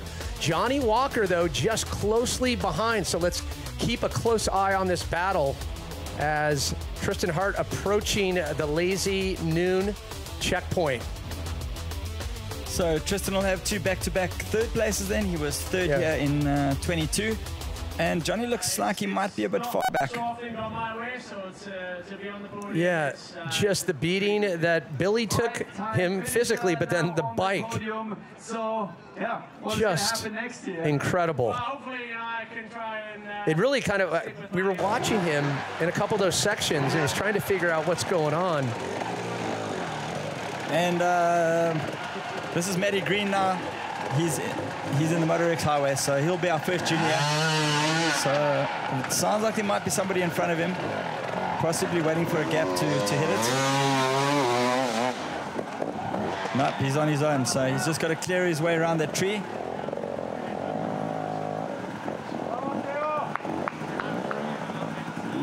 What an effort for Matty Green from South Africa. So he's our current leader in the Junior World Championship. So much junior talent. And he won the World Junior Championship in 2022. So what a great start to the season for him. Taking the win at X-Ross and leading here at Erzberg. And the fans, you can hear them, made their way into Motor X Highway. They know this is such critically clutch zone in previous Erzbergs. Alfredo Gomez there. He's out of Motor X Highway, so he's in the forest section.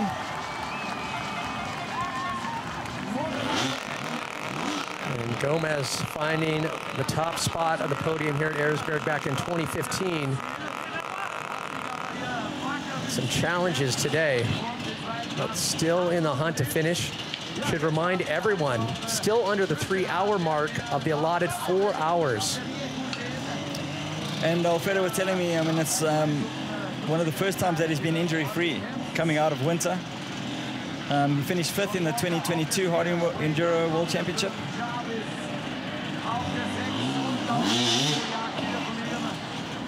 He's won Erzberg before in 2017.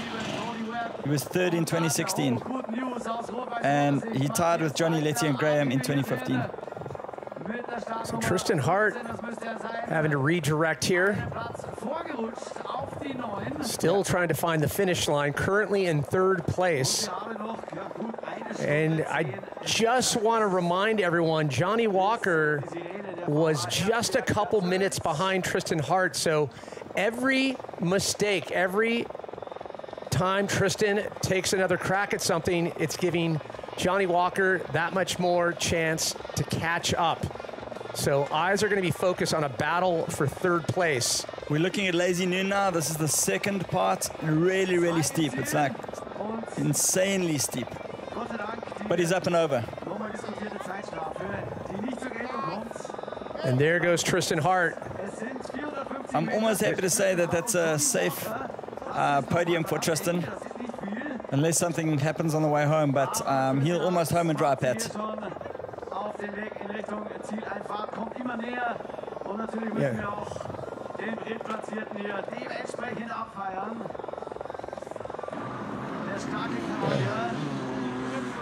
And we talk about every year Carl trying to up the ante. You know, it used to be dynamite, you know, onward and forward, having to add things every year to really slow up these riders, and we've seen it again this year.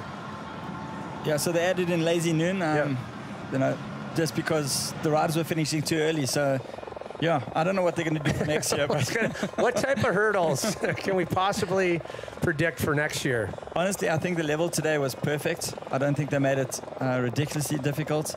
I think the mix was really good. Well, Tristan Hart, the 25-year-old Canadian, fresh off the heels of 4th place finish at Exros in Serbia. Mentioned he got the 3rd overall Red Bull Erzbergrodeo back in 2022 last year. Lacking that FIM license last year, but this year, finding the podium again.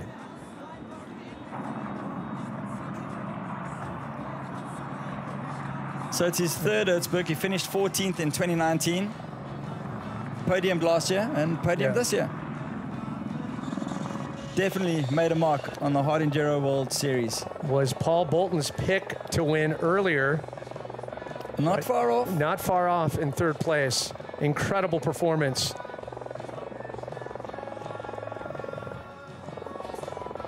Very technically savvy. Watching Tristan work his way through Carl's dinner. And there were some good battles to even actually earn that 3rd place position. Really tight battle. Looking behind him there, he's you never know where you are. Like, well, with Johnny Walker, come on. Yeah, we're talking just under 700 meters separating Johnny Walker and Tristan Hart. So I would venture to say, had he had to maybe give it one more crack at that climb section, that last climb section for him, would have given Johnny, I think, a fighting chance. Yeah, it was that close. Absolutely. And Tristan must know that he's close because he was looking behind him. So he's either going to cruise to the finish or he's going to race to the finish. So yeah, I think he's got an easy cruise into the finish line. At this point, it's just relief. You know, you're going down the mountain, you know that the podium's just, you can see the crowds and you can see the arena, and it's just a hop and a skip away. You can smell the champagne. Oh yeah, almost taste it. What a great day for the Canadian. Has that caginess approach. Takes the last few drops, coming back into the finish. Back-to-back podiums for Canada here at Erzberg. And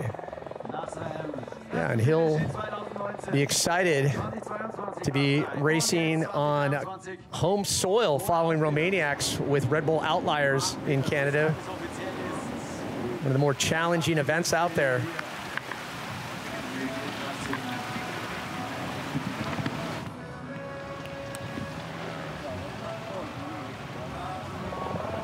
And it's so interesting, Daryl, to watch how big these gaps become, how it just starts to accrue interest, if you will. You know, one mistake here, getting stuck behind a group, having to wait for those holes, and you look at those gaps grow. Yeah, I still think they're pretty tight for what the guys have been through. It's honestly like a couple of minutes. Yeah, many had quite a big advantage, but yeah, I agree, you know, and I think as you go further back from this now, you'll see the gaps, like they'll become really bigger and bigger, yeah. Really big, yeah.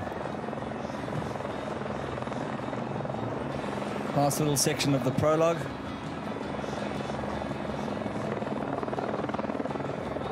So Daryl, in your day, did you ever envision courses on this level, this challenging?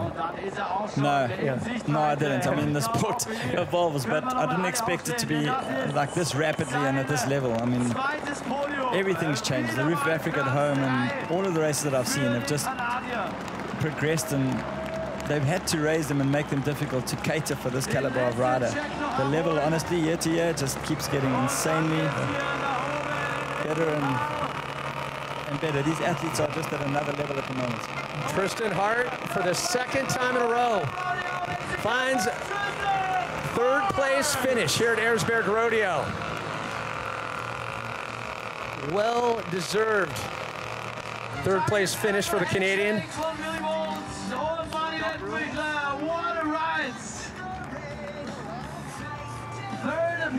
And did such a good job early, staying in the mix, not relinquishing that battle in that top three. And I think that was really what tipped the scales and gave him a fighting chance to stay with it.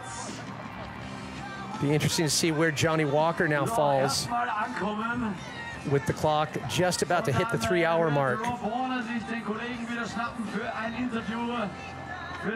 which is a whole other discussion, you know, seeing times at 2.5 hours. Yeah, it's huge. I mean, the course last year was just over 3 hours, so they've already knocked off a good 15, 20 minutes off that.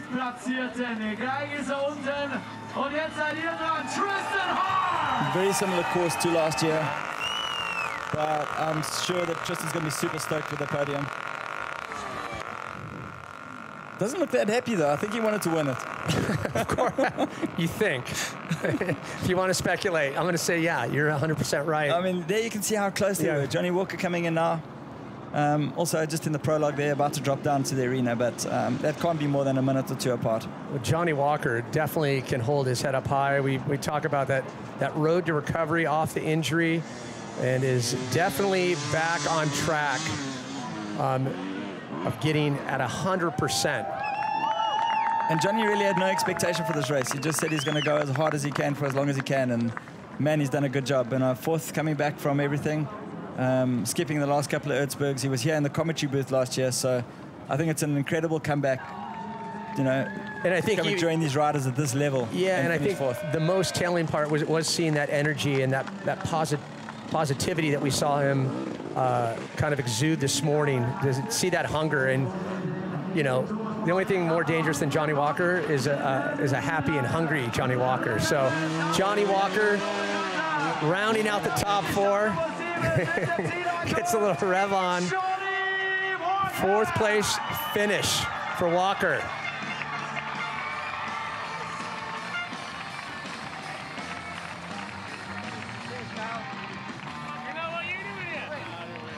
And of course, they're all good mates. Well then, Brad, did you like that? So we got a second back in 2018, so his best finish since then. But Walker clearly cementing his rightful place here and closely in the hunt, always a contender. And it's not often you get a sport like this where the top guys are such good friends, because they really are. Yeah. They ride a lot together, they socialize together. The respect, the camaraderie goes so deep.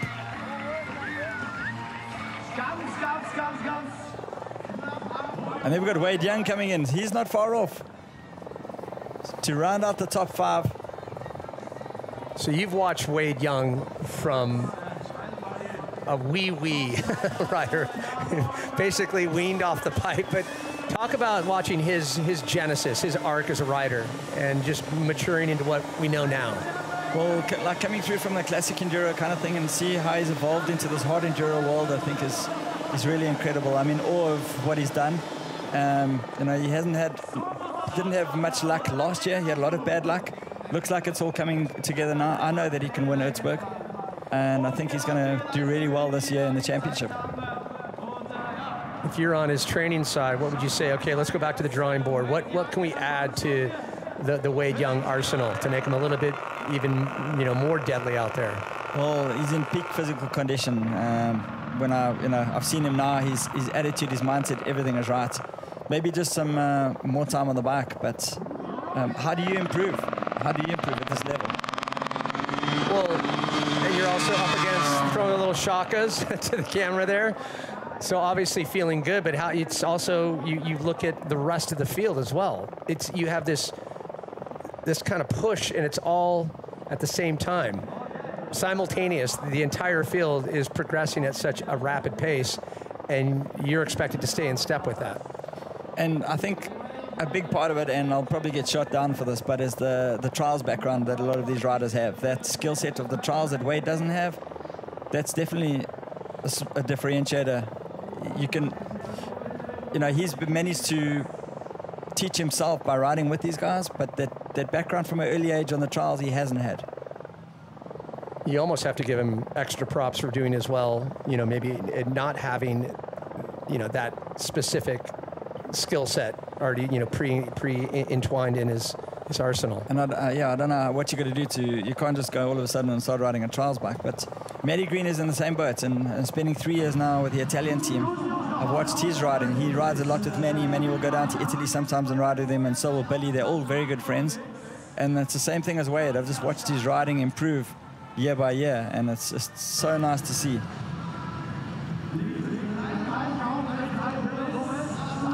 Of course, if the Roof of Africa, hopefully we might be able to get it back onto the championship next year.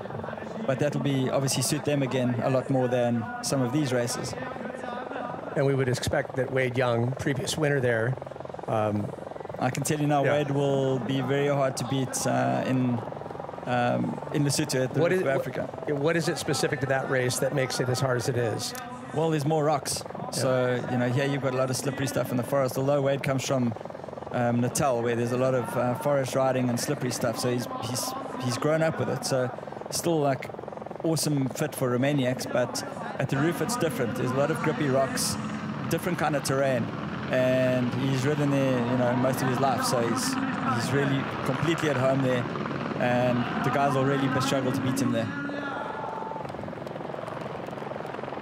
And we should point out, back in 2021, Wade Young, third in the Hard Enduro World Championship. And one last checkpoint for Wade Young. He'll be super stoked for that. Yeah, getting his well-deserved checkered flag from Carl. 5th place for Wade Young.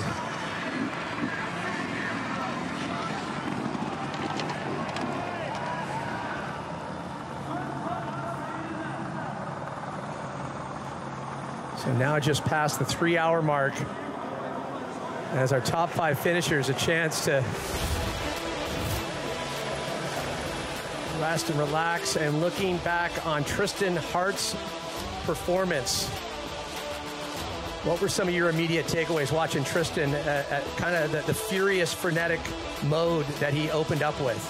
Well, I've just seen him being very smooth and calculated. He picked his way through everything.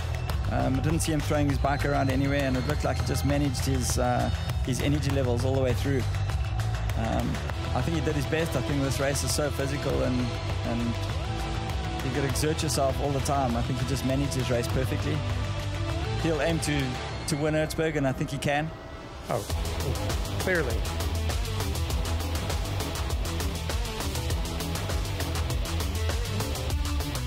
Tristan Hart,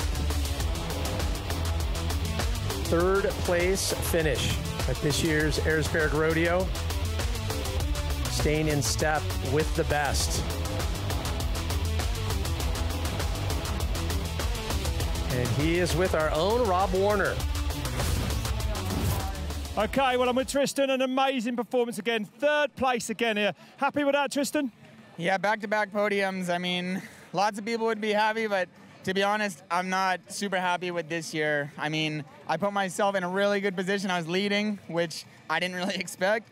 And then I think I just got tight and made a lot of mistakes in the first, hour. We saw you go wrong at one point, right? Up to that fence and have to come back, and Johnny got by you. I spent 2 minutes going the wrong way just to realize there was a fence there, come back and go all the way around. So just stuff like that, just absolutely burning matches. And I burned so many matches today. So once I got out of Carl's Diner, I didn't have much energy left, so... Didn't you really? No, but you're the top North American finisher. And, you know, the interesting thing for me is that, you know, everyone here really associated with getting on the podium comes from a high level of trials background. You don't, but I guess it's something you have to work on to ride at this level in hard enduro.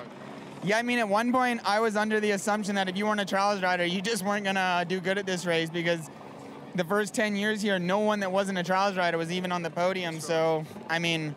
I hope I'm kind of showing some younger guys that you don't necessarily need the trials, but it definitely, I mean, you kind of do need it at the same time. It's so important for saving energy and getting through the tough section. Well, absolutely, and it's great to see you set an example, if you like, for these North American riders. Great to see you here. Trials isn't so big over there.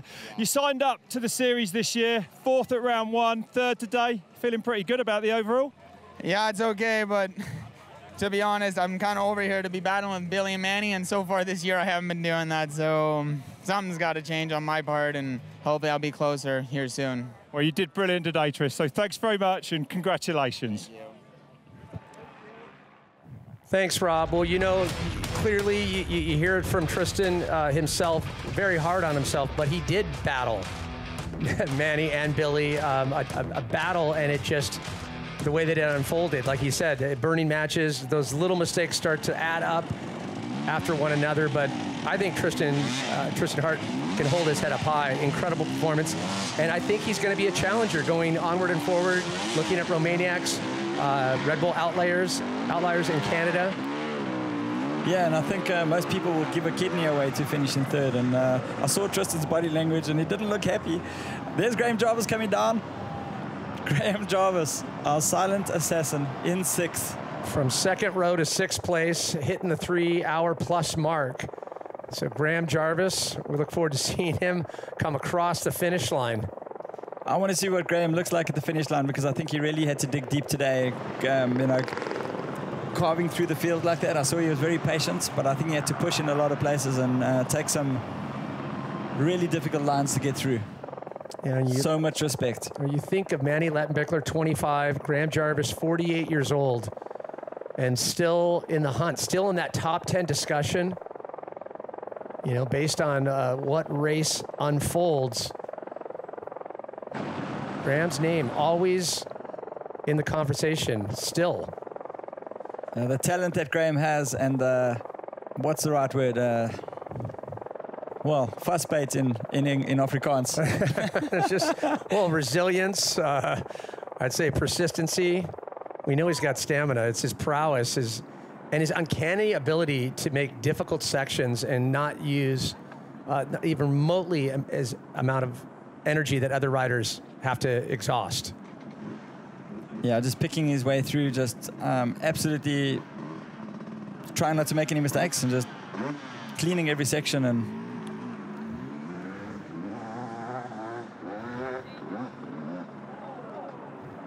so Jarvis, 5-time winner at Erzberg. Was hoping for a podium finish here today. Just 3 shy of that. We'll roll in 6th place finisher here today. Past so many competitors when you consider he started from the 2nd row.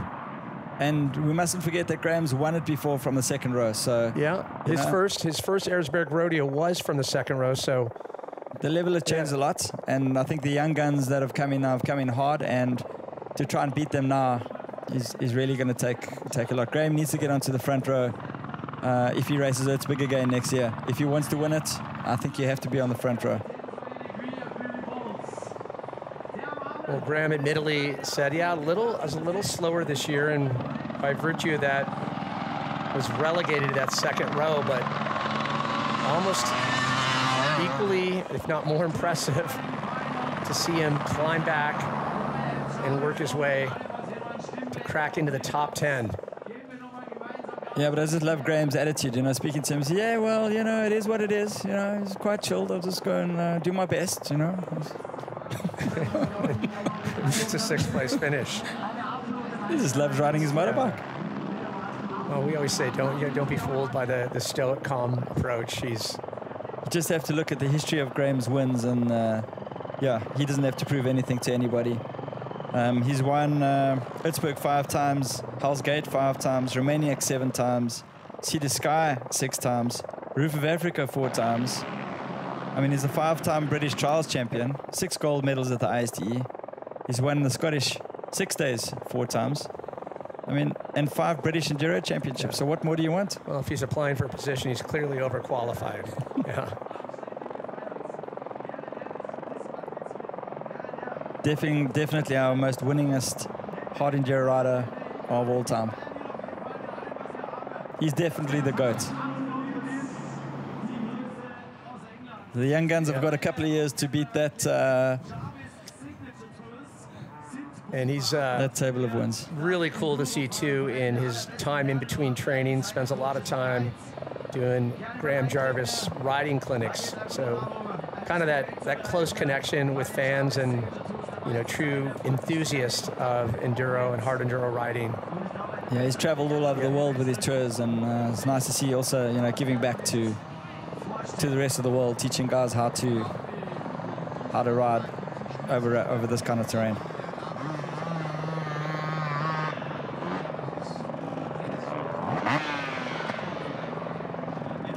interested to hear kind of Graham's take of what he had to work through. We'll get some words. Rob, be sure to track him down in the corral.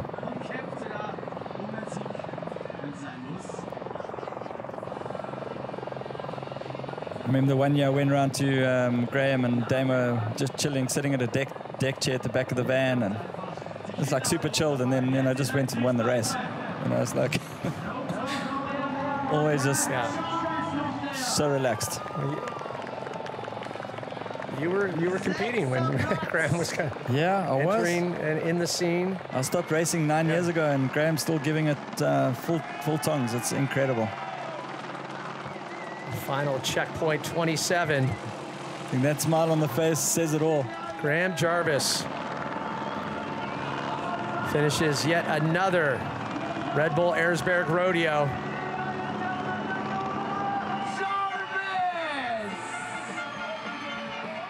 Yeah, I can see that smile right through that helmet, Pat. It's absolutely unreal, Graham. Congrats. He is no stranger to the challenges this mountain possesses.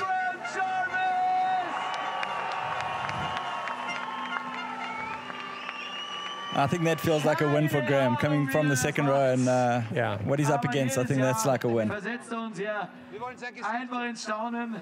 Wir wollen sein Gesicht sehen, genau. So, wenn den Helm abnimmt, ihr wisst, was zu tun ist. Klatscht schon mal die Hände für Mr. Graham Jarvis!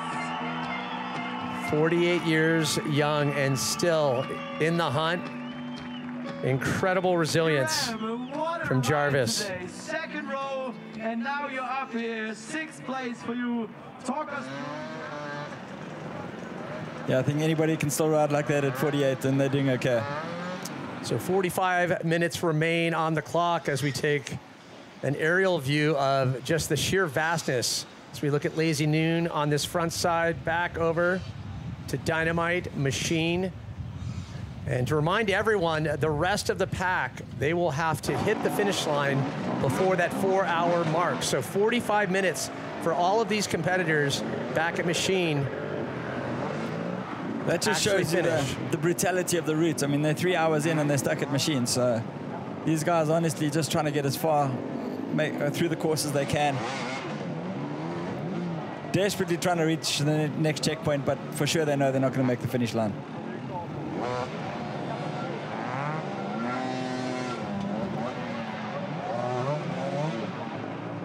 Yeah.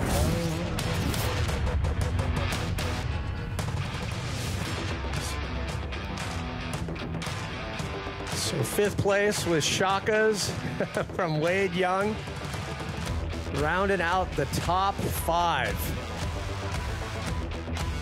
Wade Young, as you pointed out, Daryl, in peak physical shape, coming in, facing the challenges of this daunting course Carl put before them. And then Johnny Walker, just outside of the top 3, climbing back from last year's injury and coming awfully close, finding the top spot. But for Walker, just shy of that 3rd place finish. They're both with Rob. Okay, here we are then with 4th and 5th place finishes. Will you start with you, Johnny? Been a while since we've seen you outdoor. You've got to be pretty happy with that. I know you've won it 5 times, but still a big, strong result today, mate. Three times. Excuse me, you're right. Nah, I'm super happy. I came here thinking top 5 I'd have been happy with, because I've watched the guys racing all last year and the first round this year, and you know, they're all on fire. Manny and Billy are just like, they're on another level at the moment, especially at this stuff.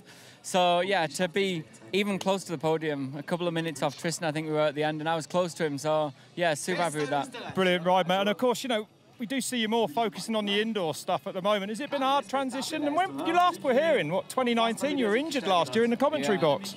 Yeah, it's been a while, and I think it hurt me a bit in Carl's Diner, because I couldn't remember. You kind of remember where everything is from year to year, and obviously not being able to walk it this year, I've really got stuck in a few holes. But Hey, I'm super happy, and this is probably the only race that I'll do in the championship this year with Aberystwyth being cancelled. So yeah, go to TKO in America and just do some race out there and then get ready for the Enduro Cross. All right, mate, well, congratulations. A good comeback to the outdoor. And 5th place for you today, Wade. I mean, to me, the fact that you don't come from a trials background and can perform at this level here on the most technical hard enduro of them all, incredible. You happy enough with that? Yeah, look, I had a lot of fun out there. The beginning, obviously everyone's a bit tense, so I ate a bit of stones off the start, but yeah, got into a rhythm, got going, and struggled in some sections, but overall it's an amazing race. You know, it's so much of an adrenaline rush, and pretty stoked with 5th. Obviously, I would have liked to be on the podium like everyone else, but yeah, we'll take it. And looking forward to the rest of the series. You're in for the whole lot? Yeah, for sure.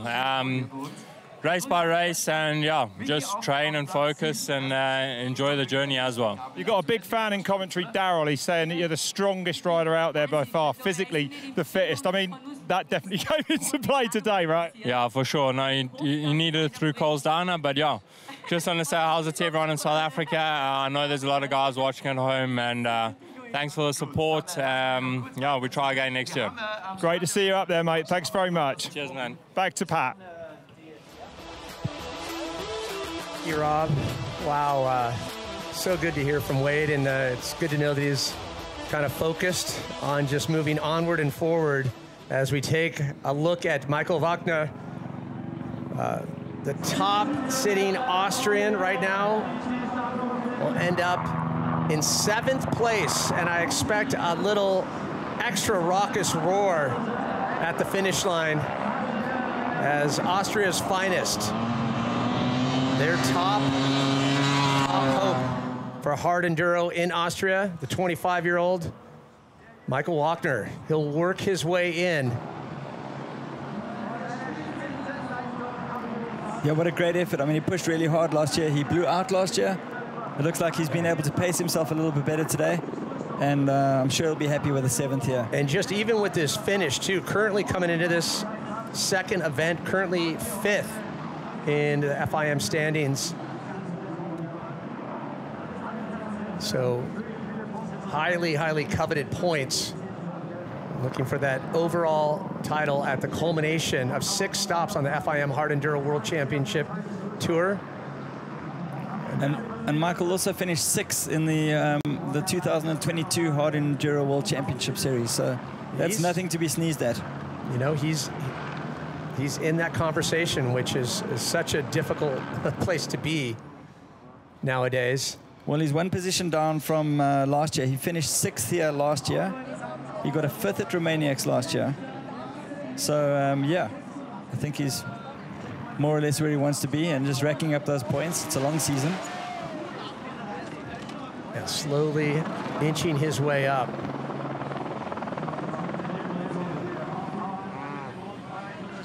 And as anticipated, we watch these gaps going through as we go farther and deeper in the pack.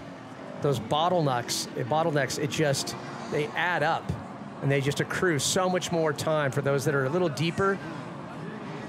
And you've got to be a guy like Graham Jarvis, who was so aggressive in getting past all those guys. I mean, to make a pass here, you know, it's not hard. You can't just pass anywhere. So some of those lines, he would have had to take some sketchy lines to get up past some of the guys in front of him. Although we've seen Graham do it in sections through Carl's dinner that just don't even make sense. It's exactly what I'm talking about, Pat. I think he made some good moves through Carl's dinner. Yeah. And that's where that raw talent of Graham comes through. That skill that he's got is like none other.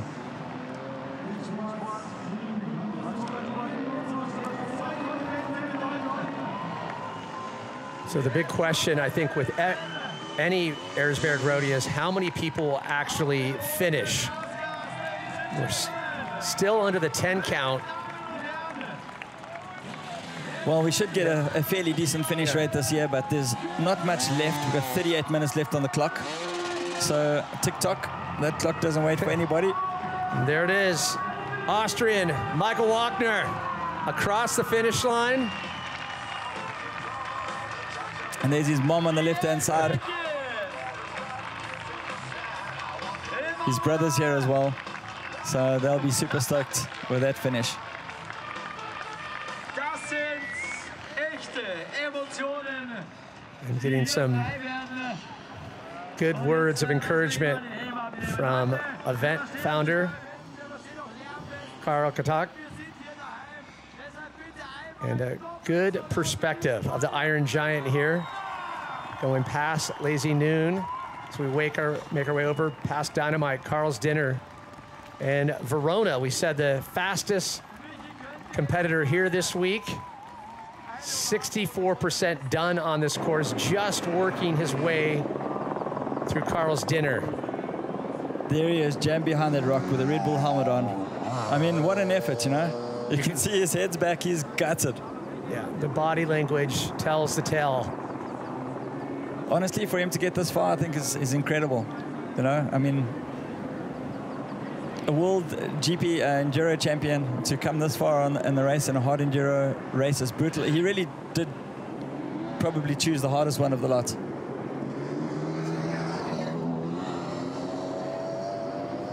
And our own Lasna caught up with Verona just moments ago.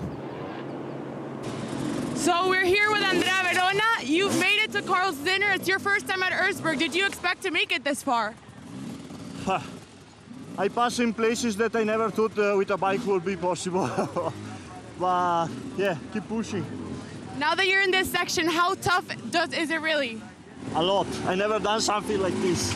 Well, good luck on the rest of the race. Not every day. You gotta take some time out and hear from him right in the middle. That just shows you, as another competitor, Gomez, comes across, previous winner, finding some challenges here today. I think Alfredo did the same as what I did yesterday, because he's lost his peak. So he did some flick-flacking down one of the climbs. But yeah, super stoked with that finish.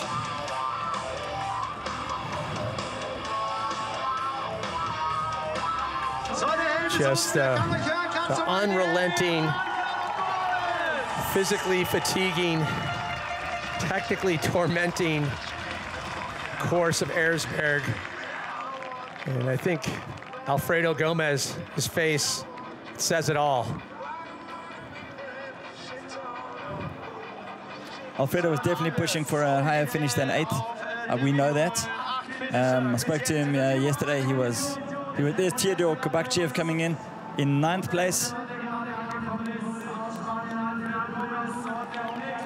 But he finished in the top 10 here already as a win, Pat. Well, it's a lot of excitement around Theodore and what he's been able to generate in this year's season as well as last, really starting to get some momentum. He's definitely going to be that name that we're going to be hearing more and more on the FIM Hard Enduro World Championship Tour. He finished 4th in last year's season in the Hard Enduro World Championship, and yeah, he's got a good start. He's also lying 4th after. No, where is he finishing after Extras? So he was 2nd at Extras. Yeah. Kabakchev just under the 10th place mark. 3:26 on the clock. So time ticking down. 4 hours. That is the allotment to make your way through such a brutal course. Looking back on machine, checkpoint 11 of 27.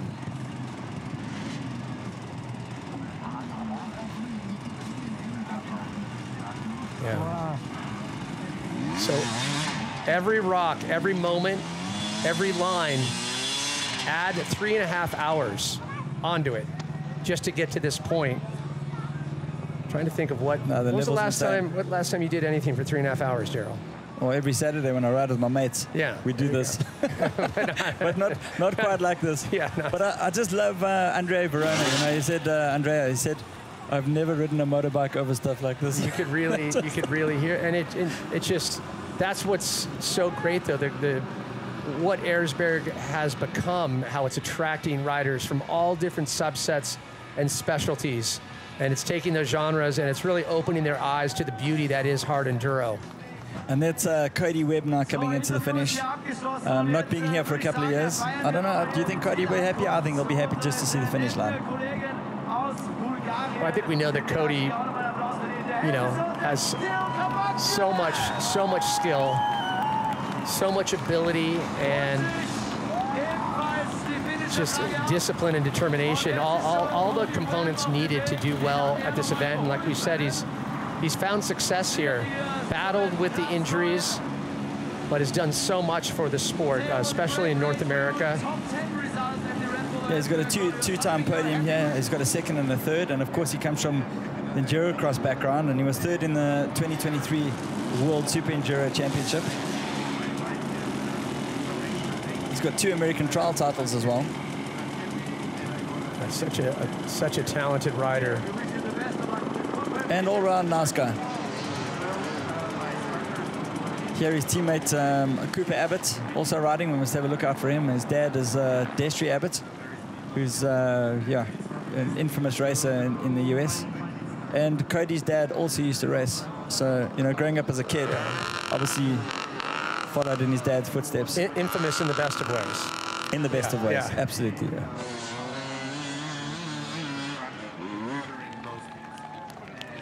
High fives for all my friends. Cody coming in hot, final checkpoint 27. Just under the 3.5 hour mark for American Cody Webb.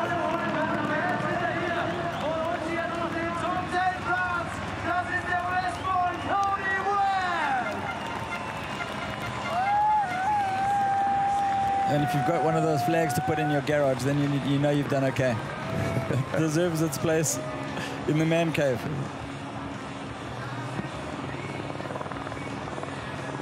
Not many often handed out. Every year is different.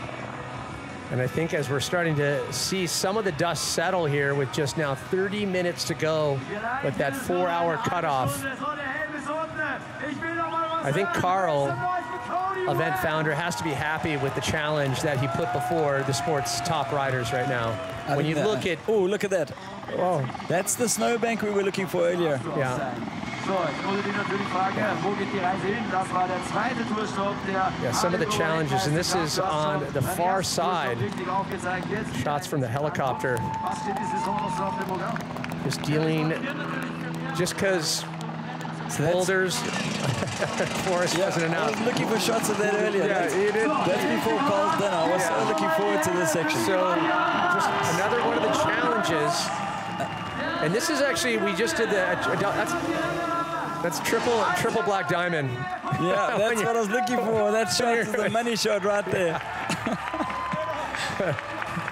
Yeah, and if you get a runaway, you go straight into that stone wall over there. If that was an East Coast snow run, it'd be a devil's backbone right there for sure. Yeah. White winter heat. But kind of a very impressive. So, been a lot of conversation about just the depth of talent on the junior side, which brings us to our next rider. Maddie Green, yeah, all the way from South Africa. So all those guys sitting watching at home, this one's for you. No footer, just for you. Wade, little show off. Wade Young and Maddie Green. I've done South Africa proud. So everybody at home, how's it, guys? Thanks for watching. Some raw talent coming out here. Maddie's been living in Italy for 3 years now, and his level, I've just seen it grow from race to race. Currently leading the World Enduro Championship and winning the 2022 series. And it's such a solid harbinger of the strength, the future of the sport, when you see talent at this age and it's just starting to bubble up. Yeah, there's a big wave of young guns coming through, and Klim are helping with the series, and Paul Bolton as a mentor for a lot of these guys.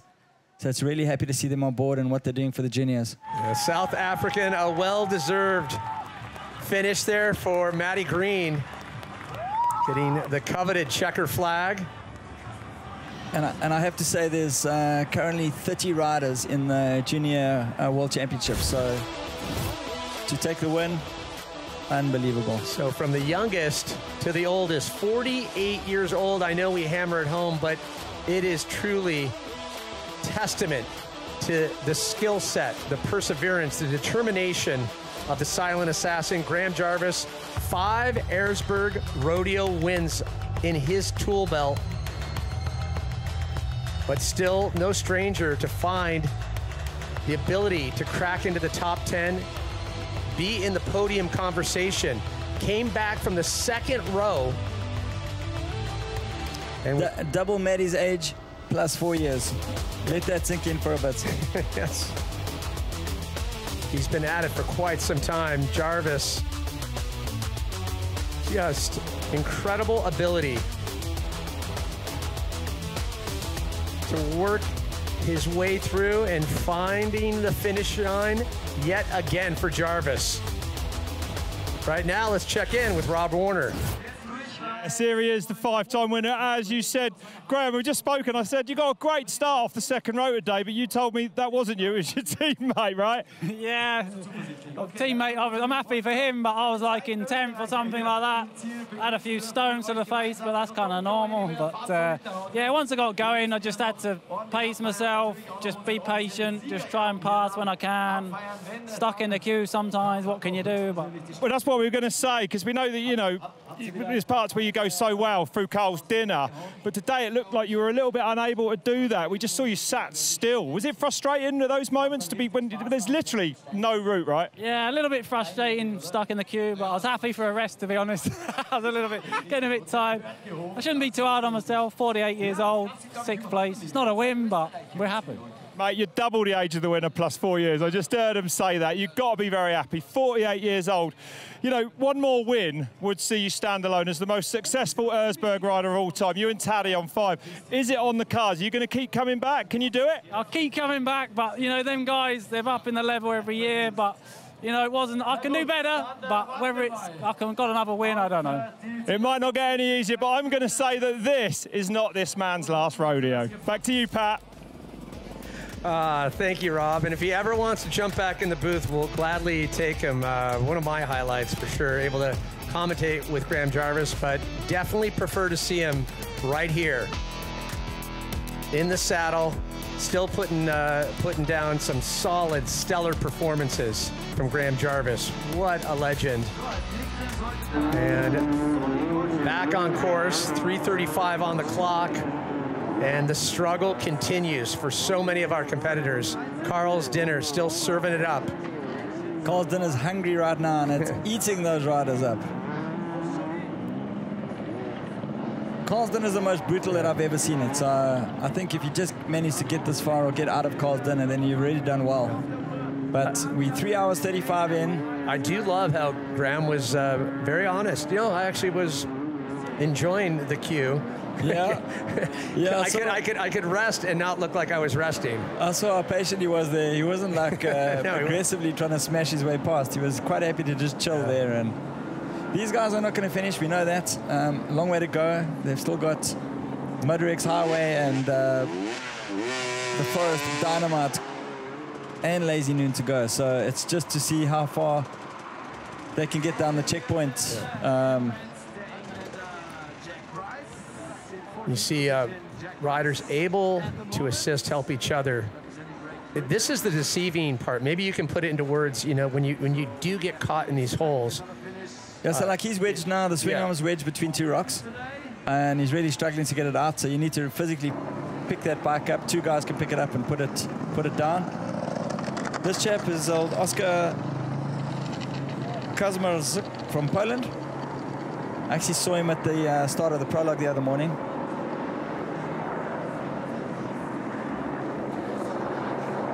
And he was the last guy to start on the front row. I almost got the name right, Pat. I won't hold you to it. That's slow. Everybody in Poland is thinking, like, what did he just say? Yeah. That slow, tedious, technical approach.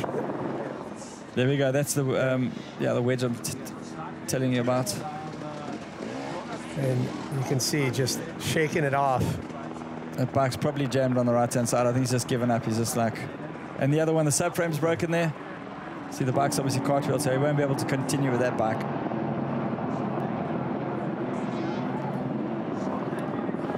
The guys picking their way through, but I think some of them will just be in absolute shock at the brutality of this. I mean, the holes in between, the fact that people weren't able to pack rocks. Well, the legend of Carl's dinner clearly continues. It's, you know, it's establishing itself as that equalizer for so many of these competitors right now. It's just wanting to get to the other side of it before that four-hour mark. And you see how they've bunted it off. So in the past, it was like a straight line all the way along the top and back, and now they've had to zigzag it all the way. That's Will Reardon. Been looking for him. He's an Australian. At number 2, he's next. And that is Colton Haker. We've been looking for him too. Yeah, Colton qualifying, one of the fastest, I believe was the fastest on the American side out of prologues. That's Will in picture now, so he's also been racing a lot in the US. Super talented youngster.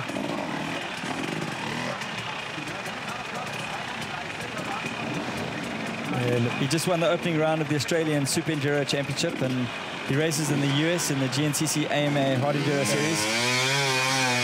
So you were anticipating here in MotorX Highway that this was going to get a little greased out, but definitely looks like it's holding. You didn't get maybe as much moisture being deep in the woods. Exactly. I think a bit of a line has formed. There's two things. If there's an off camber, then it can wash away and be almost impossible to ride. But if the guys manage to carve a groove in it, then it becomes easier to ride. So it looks pretty good right now.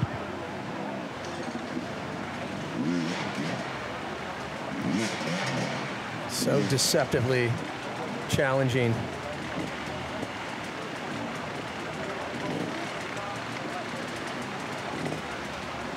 It's Fabien Perrault from France. And such a global showcase of hard enduro riders from around the world. We have so many countries represented. France, Spain, Poland, South Africa, Austria, Italy, Germany, United States of America, Canada. Safe to say, pretty popular, Daryl. Yeah, it's a truly international race, Pat. I think there's guys from all over the world. Every continent are represented here.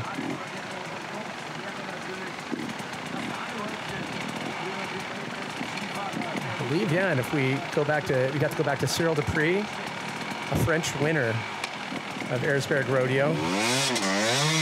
Where's that next coming? Yeah, so Cyril Dupree won the race in 2002 and 2003. And I don't think we've had another French winner since. We're just waiting. Waiting for the next We'll have to wait for Fabien to give it another go next year.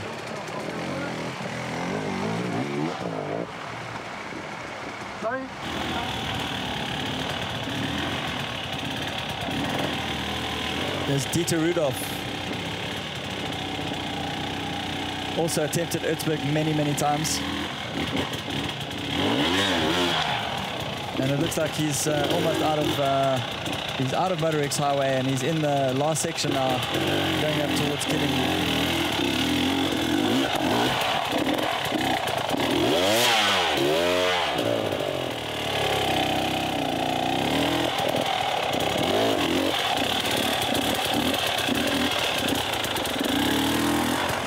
Getting up close and personal, some gritty coverage right there. And I think, like Tristan Hart said earlier, there's a lot of matches that have been burnt, and I think there are not many matches left. Not much fuel left in the tank by this stage of the race.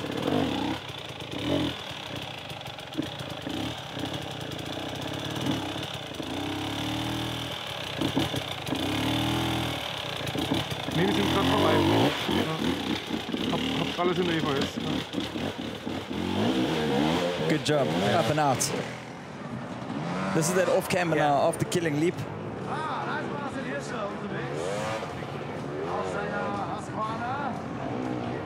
Sorry, this is wow. Udo Playground. So Hirscher, I think surprising a lot of fans out there. Udo's Playground. After so the exit zone out of Playground, like he said, that off camber traverse.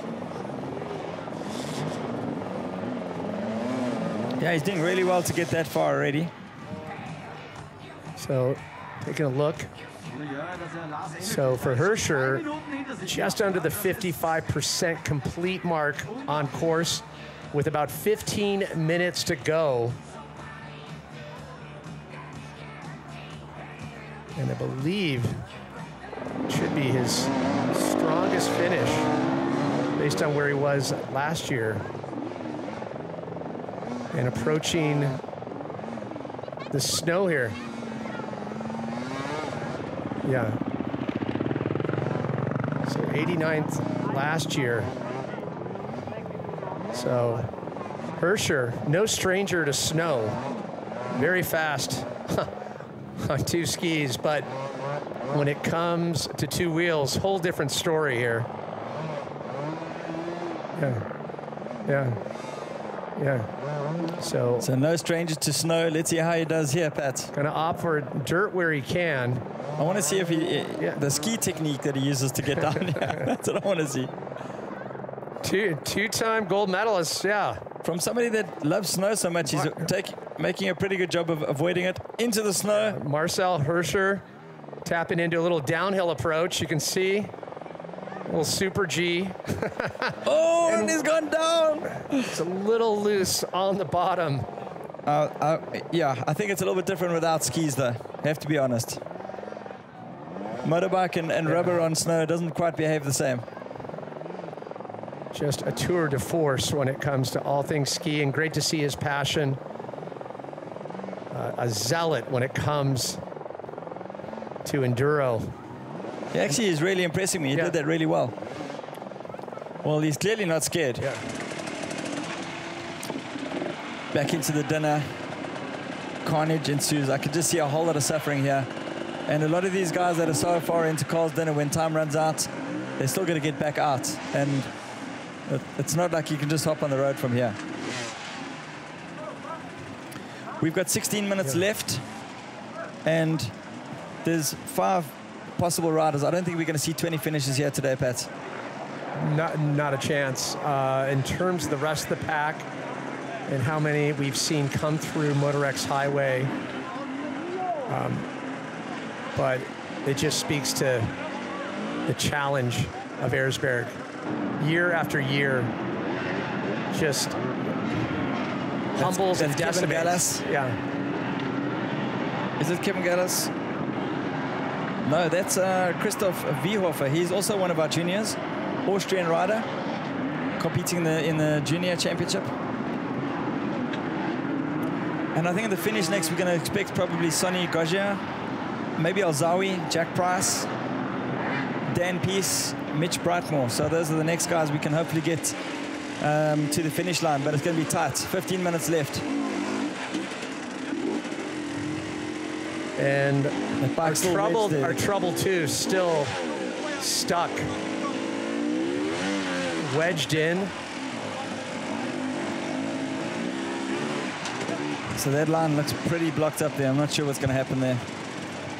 As you can see, the Husky on the left there, obviously taking some serious damage there with a broken subframe. Yeah. So a few Austrians, Marcel Hirscher, one of them, still in the hunt looking for the finish, but the most successful Austrian rider of the day, no surprise, Michael Wachner, 25-year-old, came 6th in the FIM 2022 season. And Wachner was in that top 10 contention for that first half of the race, and then things started to separate. But a big finish for Michael Wachner.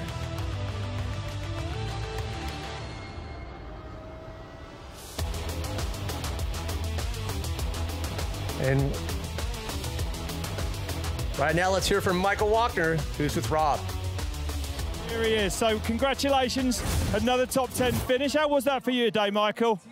Thank you very much. Yeah, it was a tough day. I started quite good, so I had a good start. Was quite in the leading group, but then in the forest after I think checkpoint 5 or 6, I did a big mistake. I lost my front wheel and went down one big step, and I nearly couldn't make it up again. So was struggling quite a lot. I saw all the guys passing me, and I was losing so much time, and also I was also quite exhausted. So it was so hard for me to go back on the bike and find a good rhythm again. And then I caught up rider by rider again, and now I'm more than happy to be in the finish and to be with the 7th place. Yeah. Well, yeah, an incredible result for you and an incredible result for Austria as well. I mean, what does this mean to the country to see? You know, Austria isn't really known for motorcycle trials or hard enduro until now, but is it starting to take shape here? Yeah, for sure it means quite a lot for our sport, because this is the biggest event in the world, and everybody comes here from America, from all the countries. They come here because they want to race here, because it's the biggest and hardest race in the world, and I am really happy that we have it in Austria. And yeah, as an Austrian rider, all the crowd is crying to you and knowing you, so it's so cool, and I'm so stoked to be here.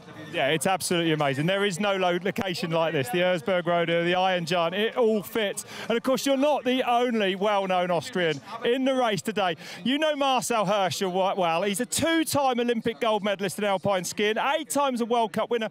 I've got to ask you, why on earth is he now addicted to the Erzbergrodeo? What's he doing here? He could be in a ski resort. What's up with him? Yeah, this guy is crazy. So he loves this sport, and he was also doing some training with me. And yeah, and he says that he likes the sport. He wants to go to Red Bull Erzbergrodeo, and that's crazy that a legend like Marcel Hirscher is joining our sport. So that's so cool, and I'm really looking forward to see him again. And yeah, let's see which checkpoint he will achieve. Yeah, it's incredible to see him here. Apparently Arnold Schwarzenegger's having a go next year. Okay, thank you very much. Back to you, Pat. Thank you, Rob. So incredible to hear. You know, he definitely picks up on that hometown, that Austrian push. There is a definite difference when you enter the arena and you feel that Austrian love. And Pat, I think Sonny Goggia has just made it into the arena now. So hopefully we're going to get a shot of him there standing under the Red Bull arch on the finish line in the arena.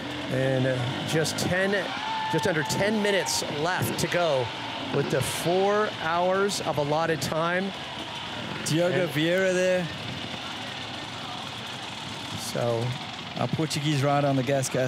A few established, sponsored pro riders still in the hunt to finish, but the real story of any Red Bull Erzbergrodeo is the passion, the amateurs slogging it out even farther back on course.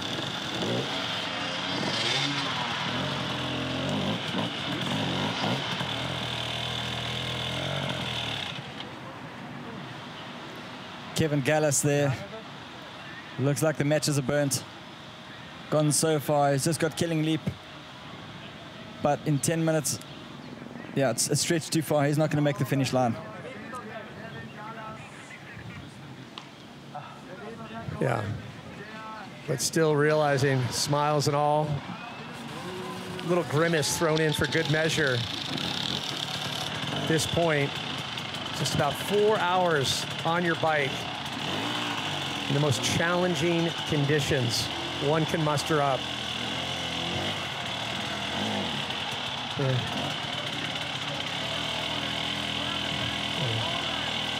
So we made mention of it. Pros aside, as we watch the rest of the field work their way through, this event so much about the amateurs. We were lucky enough to catch up with some of them earlier.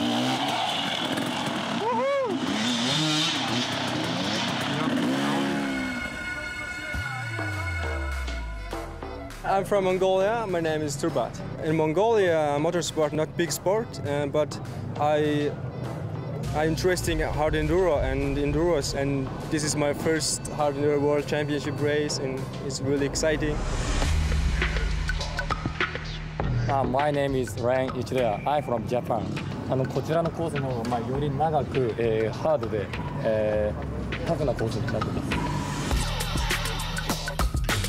Here it's so different to Brazil. The mountains, the terrain is different.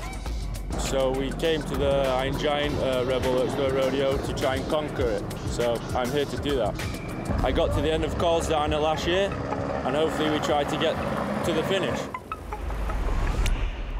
I'm here because it's the biggest hard enduro in the world. These huge mountains, we don't really get too many of them in Australia. I've never really ridden into mine. The goal was to finish. Normally there's not many people that finish, so the goal is to be the first Australian to finish. Yeah, I tried to go to the first row, not possible, but I am going the second row. I am finish the race, it's possible, I hope, so that's right.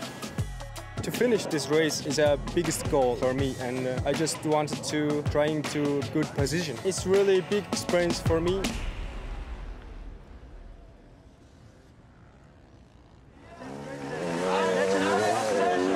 So many of the amateurs, rising stars. We talk about Reardon, Brightmore, so hopeful what the future holds, and down to the last, just over 6 minutes to go before. Pat, we've got 14 finishes so far. We've got Sonia Goggia's gone in, we've got Dominic Olzawi, and we've got Jack Price all in the arena at the moment. So it'll be great to switch back to the arena just now and see them at the finish line. But right now, I mean, the suffering continues. It doesn't stop. Relentless. 5 minutes left on the clock, a little over 5 minutes. How many are going to make the finish? We're at 14 at the moment. And that's always the sad part, when you're watching that clock count down and you've got like a minute to go and you see somebody coming down the sand road. Well, I think matches are burnt. This image says Erzbergrodeo all over it. Still trying. Valentin Rehl from Germany. He's thrown in the towel. He's done. No more matches left, Pat.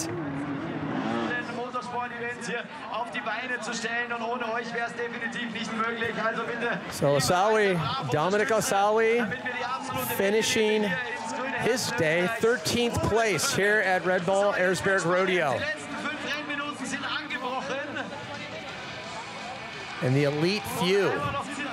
It's a good mix, you know, you got 1,500 starters, you got 500 qualifiers, and you've got less than 20 finishes year after year. The hardest one-day race in the world. It's lived up to its name once again. All right, you just back to MotorX Highway. You just jump back into the woods, and you're reminded, oh, there's pain still being dealt out here.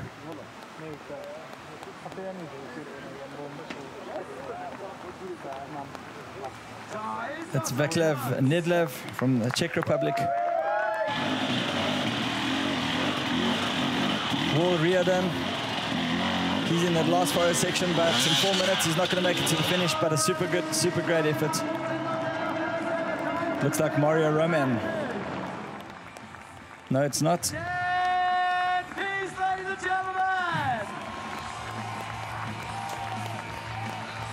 So Carl handing out the coveted checker flag. That's Dan Peace. Yeah. I mixed up my shirkos once again. Oh, good. Caught me out twice today. Not paying attention. Yeah, second finisher from row number 2. So a huge Herculean effort on his part. Can join the ranks of Graham Jarvis. And there's honor in that. The fact that you left the second row along the likes of Graham Jarvis and made it to the finish line under that 4-hour mark.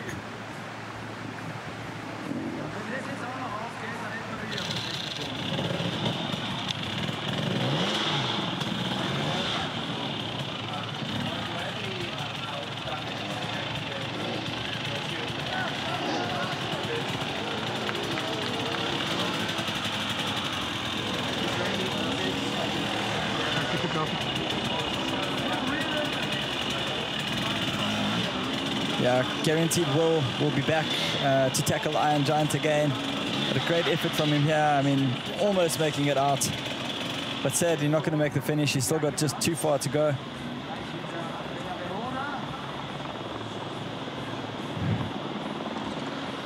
And this is where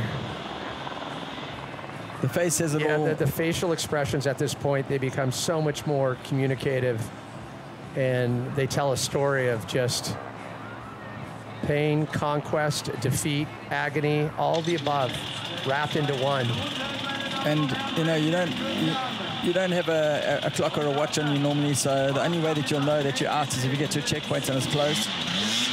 And they're simply not going to scan you, and then. So Jack Price, 14th. Wow, that's incredible. Having a well-deserved Austrian beer. Good on you, Jack. Okay, this is going to be our last finisher now with literally less than 2 minutes on the clock. That last 27th checkpoint. Mitch Brightmore. Brightmore, so much excitement and hype about this young rider. One of the rising stars. Brightmore gives it one last rev. Mitch Brightmore finishing just under 3 hours, 59 minutes. Tears of joy. Well, Paul Bolton told me about Mitch Brightmore and his brother Ash. He says they are a talent to be reckoned with, and they are going to be the next Billy Bolt in the scene. And notable mention to the third rider from the second row, Mitch Brightmore. We got one last rider in the last minute of our 4-hour race. The other way, getting a little.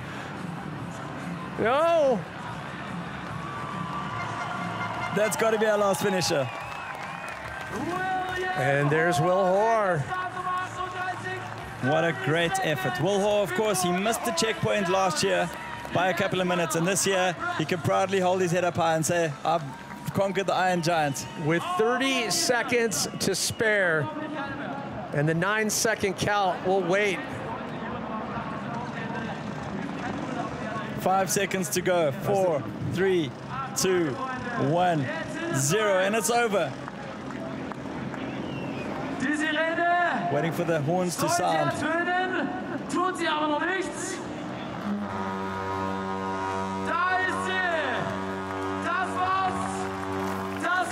Yeah, the horn Pat's just shaking our commentary booth. The ominous blast.